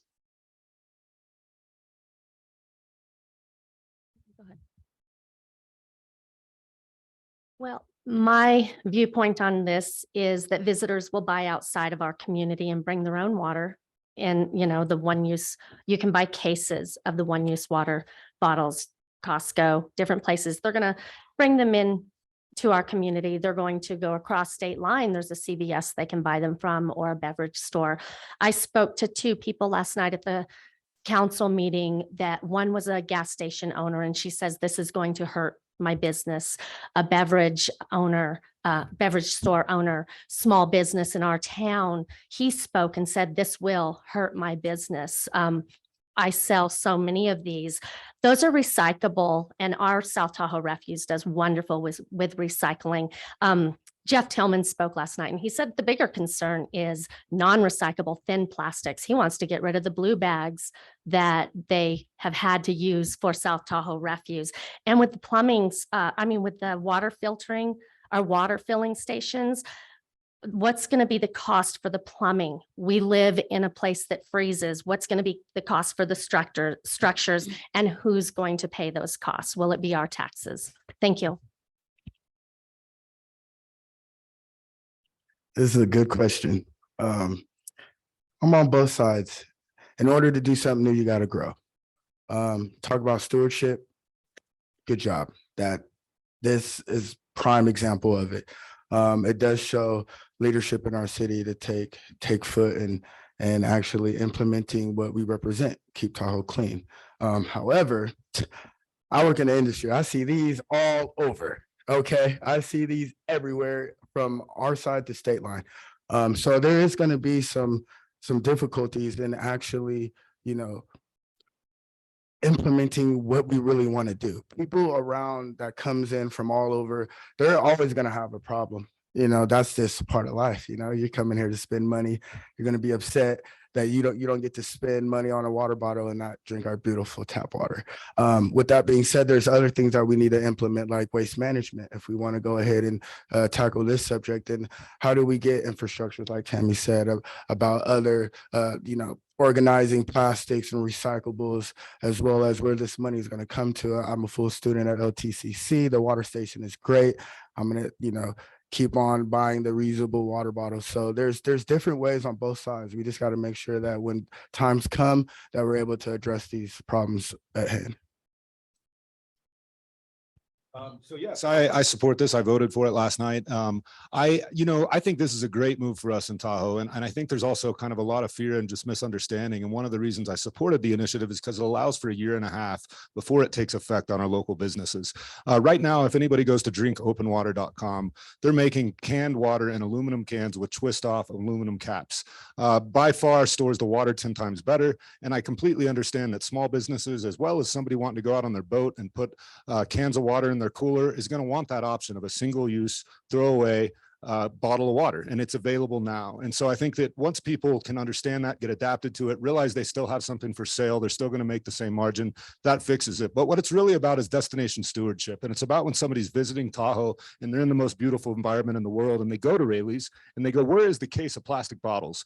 And they say, we are not allowed to sell those because we are in Lake Tahoe and our city council has said no more plastic bottles. But hey, there's an iPath bottle. It's an aluminum bottle that you can reuse 1,000 times. It stores water 10 times better. It keeps it colder. And guess what? You're in the most beautiful place on earth and you get to drink the best water on earth. So it's about teaching that and sending somebody home with that lesson that they use at home, being a part of the global solution.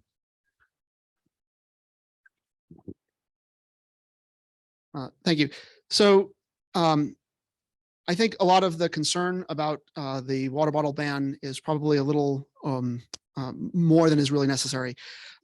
It's to the question of how it will affect the tourism industry. I think the long-term answer is probably not very much. People who have a need for single-use water bottles will probably shift. The market will shift to Tetra Paks, which are those square rectangular cardboard, wax coated cardboard bottles. We'll see some shift to aluminum, which is highly recyclable. We'll replace the inventory of plastic water bottles that we've been using. And it will incentivize a number of people to switch to fully reusable water bottles, which is a good thing for our environment. I think what was more important and a little bit more overlooked during last night's meeting, I was there, was the expansion of the ban on styrofoam packaging for food services. Styrofoam is a far greater threat to our ecology and to our environment than the plastic bottles. That stuff shatters quickly and breaks into microplastics very quickly, and not one iota of styrofoam has ever biodegraded in the history of its existence. But I will point out that probably the most controversial and item that was brought forward during last night's water bottle meeting was a presentation, was evidence presented by city staff that Tahoe did not have the best tasting water in the country. I'm sorry, but that's a standpoint I will never get behind. We absolutely have the best tasting tap water in the country. And whatever survey that was is absolutely wrong. And I want to see the data behind it.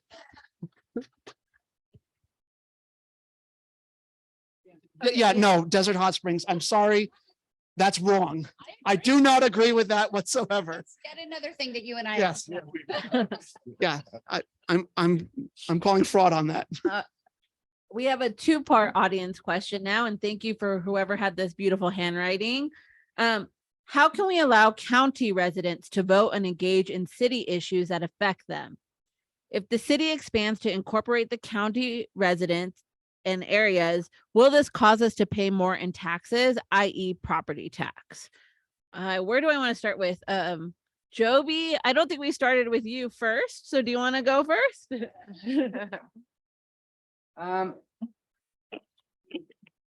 So annexation has been talked about, been studied, been viewed, been looked at. There's still more information that needs to come on annexation and how that looks and how that works. You know, the interesting thing is that today we are a city and we have a single county representative. That single county representative will be elected this November. You know, annexation and how it affects our property taxes and what we do. The biggest key is that the city of South Lake Tahoe needs to get back more funds. And I think with the proper representation in the county, we will get back more of those funds that we get from property taxes and pull them back in. In terms of annexing Myers into the city, it's a concept. It needs to be studied. It needs to be looked at. And the information just isn't there to give a succinct answer, but it's a concept that we should look at. I didn't give a direction, but Brad, Yeah. how about you? Sorry, while you were taking notes. No, it's okay. I think that was an excellent answer, actually. Without understanding all the componentry of it and what it looks like, and making sure we do a in-depth analysis of the benefits of, is it bringing more funds and more opportunity to us, or is it further complicating what we're trying to accomplish? We're talking about all these different agendas and strategies, and then we're going to add additional responsibilities to the equation, or does it allow us to pave the path forward by bringing it into the fold? I don't know the answer to that. That's something that I think we need to all kind of study more in depth and have a clear and concise understanding of. You know, from a collaboration standpoint, it makes sense, right? It's our neighbor, and we're talking about all these different other programs that are in place. And I think it's important to work with them and in conjunction and collaboration with them. So I think we need to do some more research to get the information together to clearly understand that. In my career, I've participated in both annexations and in incorporation or starting up a new city. So I'm going to tell you, one of the things that partially been said here is that you need to evaluate the costs of doing that, not just to us, but to the people. In this case would be Myers. You have to evaluate the benefit to us and to the people in Myers. And then you have to have a dialogue with those people and say, here's all the information. The information has to be viewed as reliable data, not skewed data. And then then there would have to be a vote. It'd have to be approved by LAFCO, the Local Agency Information Commission.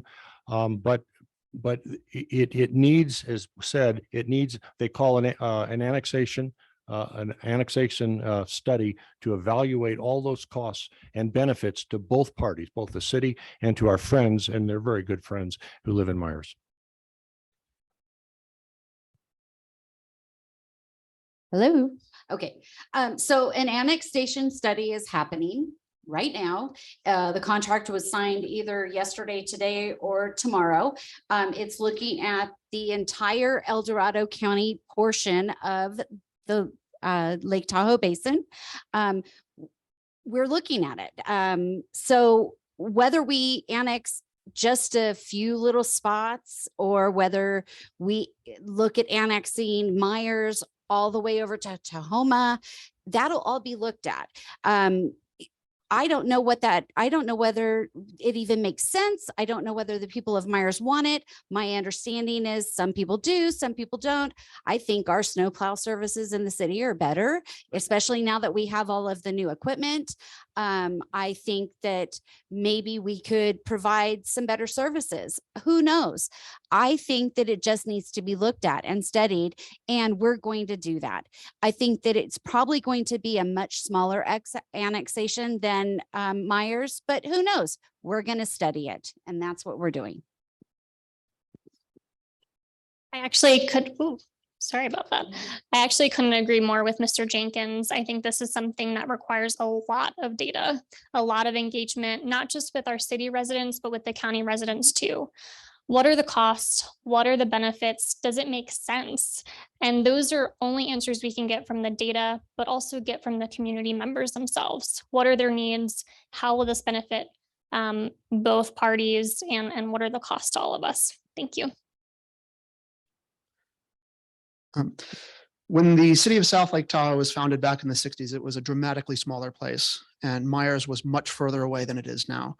Today, we have a completely integrated economy, not just between the residents in Myers and the county side who live there and then work here, but across state lines as well. So the city needs to consider the consequences of growing and bringing in the surrounding areas into our municipality. That is genuinely a complicated question. We don't know today all of the answers to that. The things I believe in are that if we go down that road, it has to be done by democratic consent of the governed. The people who would be brought in, the people who would be included into the expanded city borders need to have a vote and need to vote to join the city. And that has to be done with with their consent and no other way. As for how that would affect taxes and property taxes, the short answer is not whether or not it would increase their taxes, not if I have anything to say about it, for sure. But it is worth noting that today the residents of the county side have their TOT revenue, the taxes from their Airbnbs, are hoovered up from their from the county and the basin, brought into Placerville, never to be seen again. And that's not fair for the residents who live there. And the best way to address that in the long term is for those residents to be represented by the local municipality. So there's a lot of advantages. I don't want to sugarcoat the possibility of downsides. We just don't know yet. But the study that the city has commissioned is the right move in this regards. And I commend the city for the forward thinking on commissioning that study. It's the right decision at the right time. Thank you. So yes, this is something that is really a two-part thing, right? There's a part of does the city want to do this? And then there's a part of will the voters allow this? Because it only would happen and takes a vote by law for it to happen. But we are doing the study to realize, okay, what does this mean to our budget fiscally? The fact is that we do look at property tax. As a city, we take a very small percentage of that.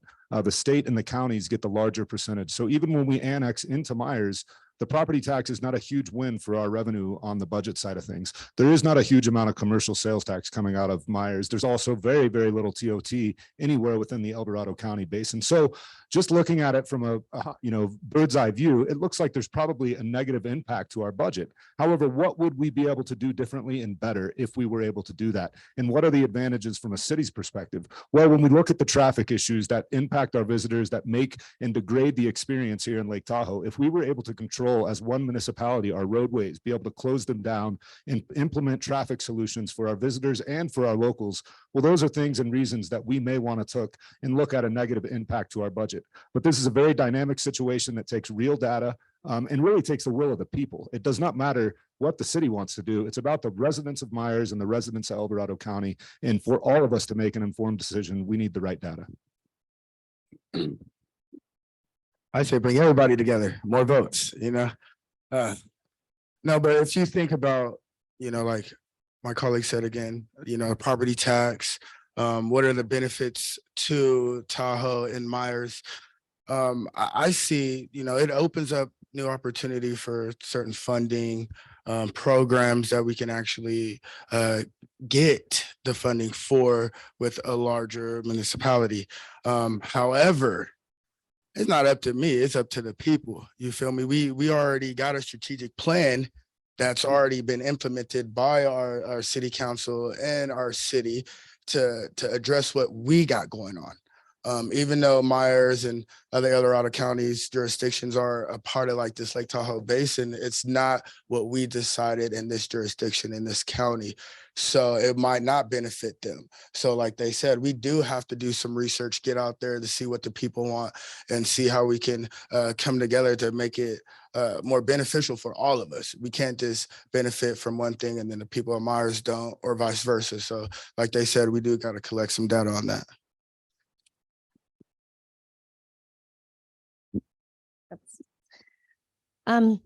I do feel that this should be addressed and studied and voted on by the county residents. Tamara did say that they are looking at this, which I'm happy to hear that.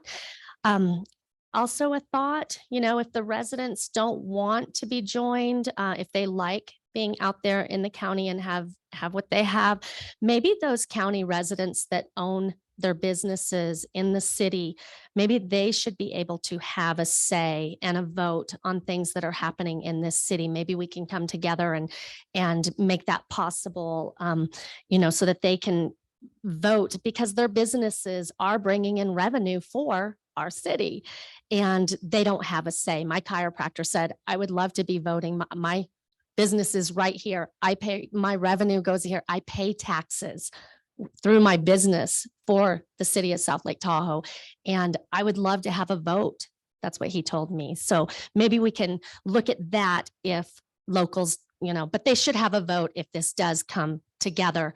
They should be able to vote and say yes or no. But I do believe that city business owners that live out in the county should be able to vote for city issues. Thank you. Representation matters. This is the sort of thing that people should opt into. The people who live in the county just outside of the city need the information to be able to make this decision and the opportunity to vote on the outcome. One thing that I've heard from listening to folks in the county is a complaint that their current taxes go entirely to Placerville. And they think that the city might be able to better spend the same money with their interests in mind. But I've also talked to folks who live outside of the city for a reason. They don't want all of the services that the city provides, and they don't want to pay for them. Let's give them the information and put it to a vote.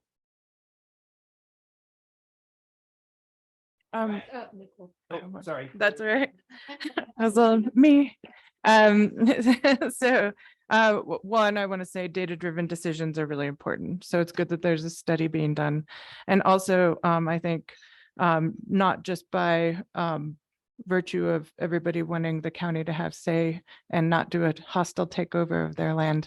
I think that I think the state requires there be mutual benefit between a city and a county before annexation occurs. And I think the other part of the question was how can somebody in the county be able to make comment on things that happen in the city or decisions that the council makes that impact them. And I believe it was Mr. Cephalou that said that contacting the county supervisor is a great way to go. And also, I don't think there's anything that prohibits public comment from people that live in the county, so they can always come to a council and express their concerns. Thank you, Nicole. Sorry. All right. It is 20 minutes after 8, and we wanted to try to end this by 8:30. And we also promised the candidates the opportunity to make a closing statement. So we're going to do that. And so we'll start with Nick and go back this way. Hi. My name is Nick Spiel, and I hope that I'm your first vote for City Council to help make South Lake Tahoe a more affordable, sustainable place to live. I wasn't able to join you all tonight because I'm out of town at a friend's wedding, but I'd like to thank the Tahoe Chamber for organizing this event and making the special accommodation for me on Zoom. I hope that you all heard tonight that I'm prepared for the job, familiar with the great work that the city and its partners have been doing to accelerate investment in our roads, transit, affordable housing, fire stations, clean electricity. I hope you have all heard how important affordability is to me for equity and inclusiveness. And I hope that you're on board with the long-term vision to sustain our community in the face of a changing climate. Please feel welcome to check out my Facebook page called Nick Spiel for City Council and my website, www.spiel.ca, where you can learn about my platform and sign up for my email list. If you vote for Nick Spiel, it's a vote for a more affordable, sustainable South Lake Tahoe for everyone. Thanks.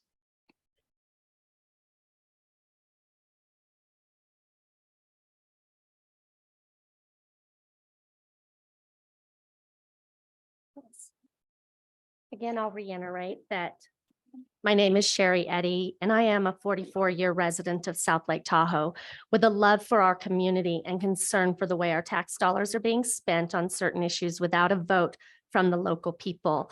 If elected, I will be a voice of reason, logic, and common sense for our city. I volunteered for over 10 and a half years in our school district.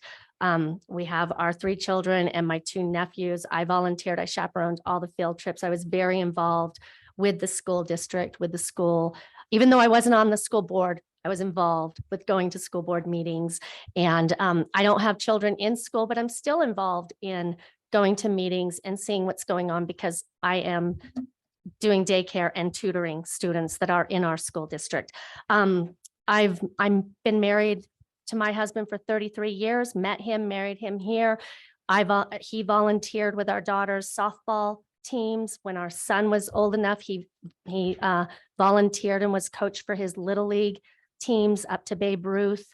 And we've just been very involved in our community, and we love our community, and we want the best for the people, the locals, and our youth, our future generation. And the firefighters, police, first responders are in utmost importance. We need to keep them here. We need to give them an incentive to stay here and work here. Thank you. Oh, and our roads, of course. My name is Kevin Bruner. Like I said before, in order to grow, you got to do something new. Being on the city council would be something new. That shows that our city is growing toward a better, sustainable, and diverse type of community. Being already involved in a lot of city implementation on our strategic plan would be not only an honor for being a part of it and helping with ideas, but also seeing it through. Whether it be affordable housing, our tourism, fire safety, education, our roads, especially roads. Shout out to Nick. I know you ride bikes a lot. Learning to ride bikes a lot is a Tahoe lifestyle, and it's hard to do it on roads that got potholes and break all your wheels and all that other good stuff. Like I said, I'm here. Our city council is a great team. We got the recipe for our city. I'm just a secret ingredient. So I thank you guys for being a part of history. So I really tip my hat to you guys, and just keep supporting our like-minded leaders. Like we talked about, being able to come up here and just be willing to express and give ideas and give your service to make sure you guys are okay. Fantastic. So I tip my hat to everybody up here too. I'm Cody Bass, and I'm asking for your vote to reelect me to City Council because I'm incredibly passionate about our community.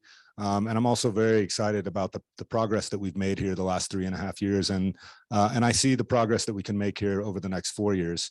I'm incredibly committed and have been and do my homework. I'm also somebody that will never be bought to any special interest. I'm here for the community and for the people first. Tahoe to me is something that is very sacred for humanity. And I think that we have to put Tahoe first in all of the decisions and all of the things that we do. I feel, showed that over the last 3.5 years in my track record and time on city council. I think I've shown my commitment to always look into the issues and to always be fair-minded, to show up and to be present. And I will be here and committed to do that. This time around for my campaign, I'm really keeping it at more of a grassroots level. And I'd really like to get to know every one of you personally. Now that we're out of COVID, I invite you all to come and see me. I'm here. I live right there. And I'm available anytime. And I'd love to sit down with you personally and talk to any one of you any day. So please reach out. And I look forward to seeing all of you. So thank you. Thank you. I'd like to say thanks again to the Chamber of Commerce for hosting this event and to their collaborators. I think this has been probably the best produced candidates forum that I've seen ever. And I think that rises to the quality of the issues that we have before us today. My top priorities are affordable housing, roads, and fire protection. Council members are representatives for the locals, the people who live here and make Tahoe a home. There's a lot we need to do, but more importantly, there's a lot we can do. We can make housing more affordable and more stable. We can fix the roads. We can fund and sustain our fire department. I've never accepted the mantra that living in Tahoe must be poverty with a view. We can make living here a bit easier. Solutions exist. I've discussed some of them tonight. They can be done if we have people in local office who set and keep to real priorities that put locals first. Our locals are what make Tahoe a great place to live, not just a place to visit. I ask everyone to join me at scottforslt.com, also on Facebook and Instagram. Thank you everyone tonight for your time, your attention, and giving us all the opportunity to speak on the critical issues before our community tonight. Please, everyone, register to vote, know who to vote for, make a plan, get out the polls, and make your voices heard. Thank you. Thank you again for hosting this event tonight, and thanks for everyone to attend and the questioners today. I hope what you heard from me is that I don't have self-interest. I don't have an agenda. I'm truly altruistic. I believe that my role in City Council would be a conduit for the community to identify the common ground, to develop the most common good for our community. I hope you see my fresh lens as an opportunity. I hope you see that I'll bring a balanced, fresh perspective. I hope you also see my unique skill sets of working in healthcare for 15 years, having a PhD, and also working with the federal and state government and leveraging that experience to do good here in South Lake Tahoe. I'm committed to finding common ground. I think it's important.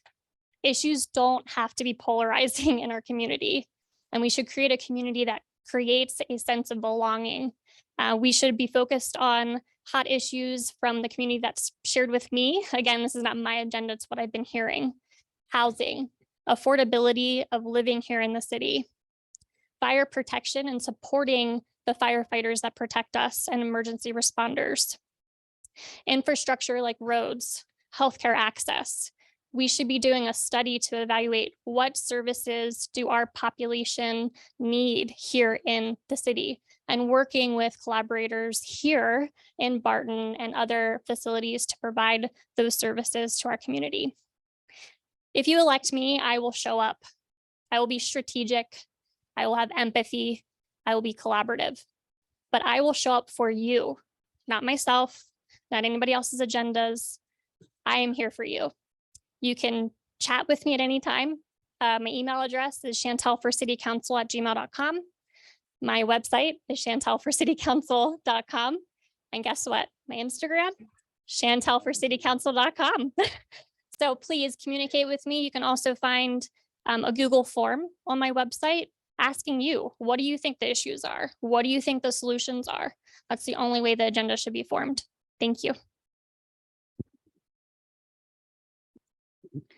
So again, I'm Tamara Wallace. I have served you for the last 3.5 years, and I hope to serve you for the next 4. I'd like also to thank the Tahoe Chamber, the South Lake Tahoe Lodging Association, the South Tahoe Association of Realtors, and the South Tahoe Chamber. Living here is hard. We all know that. But I hope that I've been a part of making it a little bit easier. I'm proud of the work that I've done on city council along with my colleagues, and I hope to continue doing that. Again, I always say it, police, fire, roads, snow removal, and housing. Those are my priorities, along with a few others. But I'll always stick to those basics because I think those basics are important. I think that the reason that the city was created were for those reasons, and we should always stick to the basics. Vote for me November 8th, and I will continue to work for you. Do I get this one? If you want. Ugh, maybe I'll stand up. If I could stand up. Thank you all for being here, as was said, for the Chamber of Commerce and those who are in attendance, those who sponsor the forum. As I mentioned in my opening statement, I'm a retired city manager. I can hit the ground running on all the issues we face as a community. And I assure you that I will not run away or forget the issues. My pledge to you is to listen to your concerns and be your advocate. Focus on our roads, common sense budgeting, fire safety, housing, preservation, and improvement to our precious environment, improved and equitable technology, as long as the technology is safe. In Spanish, we say, si podemos. Yes, we can. And we can if we work together. I invite you to visit my website for additional information on the issues at david4slt.com. If you have any questions, please contact me. I have left my contact materials in the back. I thank you all for your time, and I thank all the fine people here for participating in this process and be willing to take on this task. Thank you.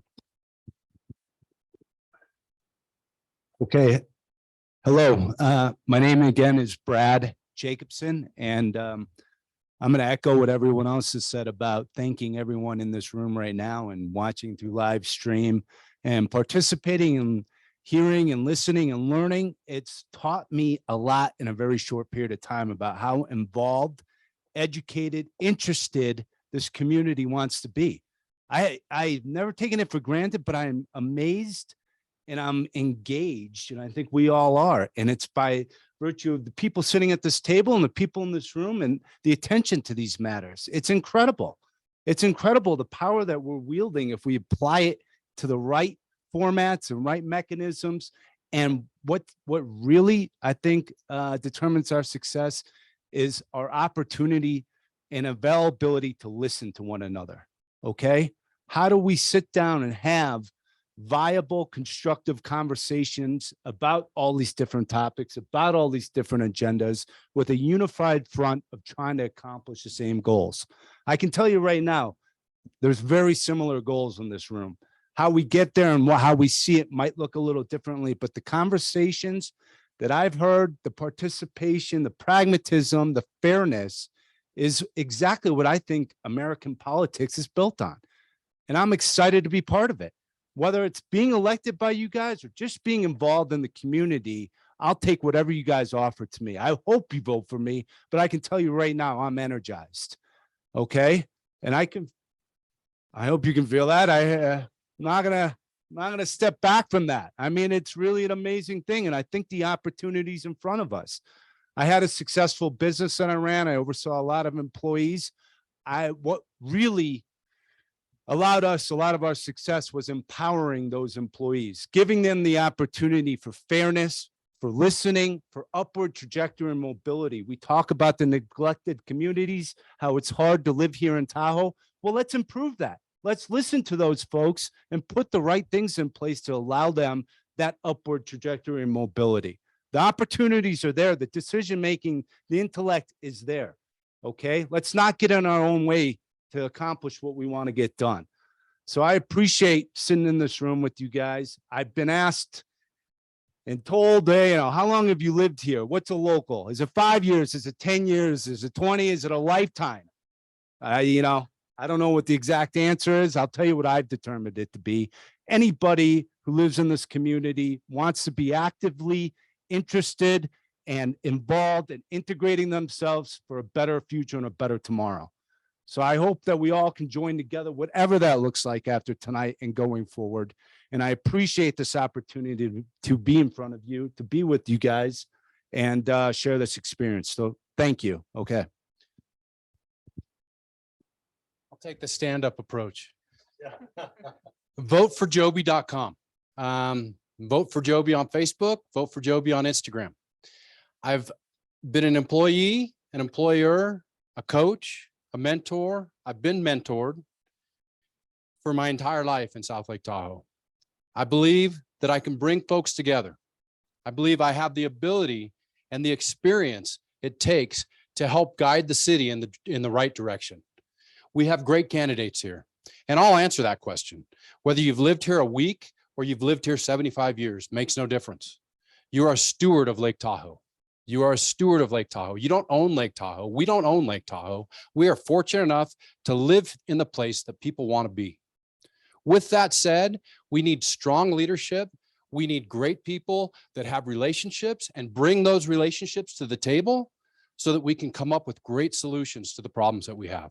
Our problems are never going to go away. We're always going to have problems, but we have to highlight our wins. We have to highlight the things that we're doing well, and we have done well. So what separates me from this great field of candidates is my long tenure in town and the fact that I have built relationships. Not all those relationships are people that love me, but they're people that respect me, will come to the table, sit and talk and find solutions. So once again, thanks to my wife of 30 years, Laura, for allowing me this opportunity. We celebrate that this October. Voteforjoby.com. A vote for Joby is going to be a vote for the Tahoe community. I thank you all very much, and I thank you for the forum. All right. Well, I want to thank everyone that's been up here, and it's nice to be part of this cohort. And I want to thank everybody tonight that's listened to us, and for the organizers as well. And it's a privilege to run for a city council seat. Not everybody gets the opportunity. And so I'm asking for you to vote for me because I want to be your voice. I'm an excellent listener and I'm an excellent collaborator. And in addition, I have the applicable background and skills to be a strong council member. It's one thing to say that you want to do something or that you want something to happen, but to actually like figure out how the rubber's going to hit the road is a whole other ball game. And that's definitely something that I know how to do. So talking here tonight, we also see that our community is more aligned than it is divided. And I think that that's exciting.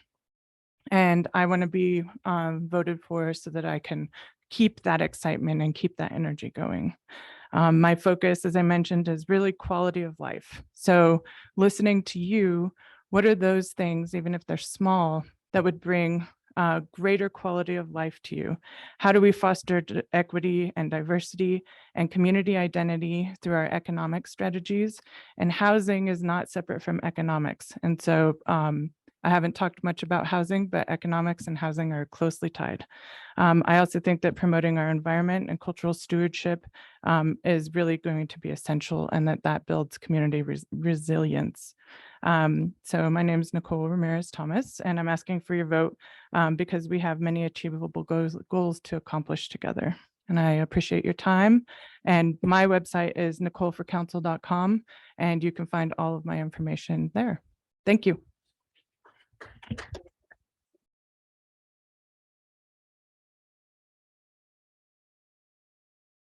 While we're thanking our candidates and we appreciate comments about the forum, and I want to recognize our board chair, Frank Gerdeman, back there behind the camera. Like other organizations, we have a board at the chamber. Frank's our current chair. We have a lot of really dedicated people, and I want to thank the panel here. So Erica, Katie, Kira, and Chelsea, they have done,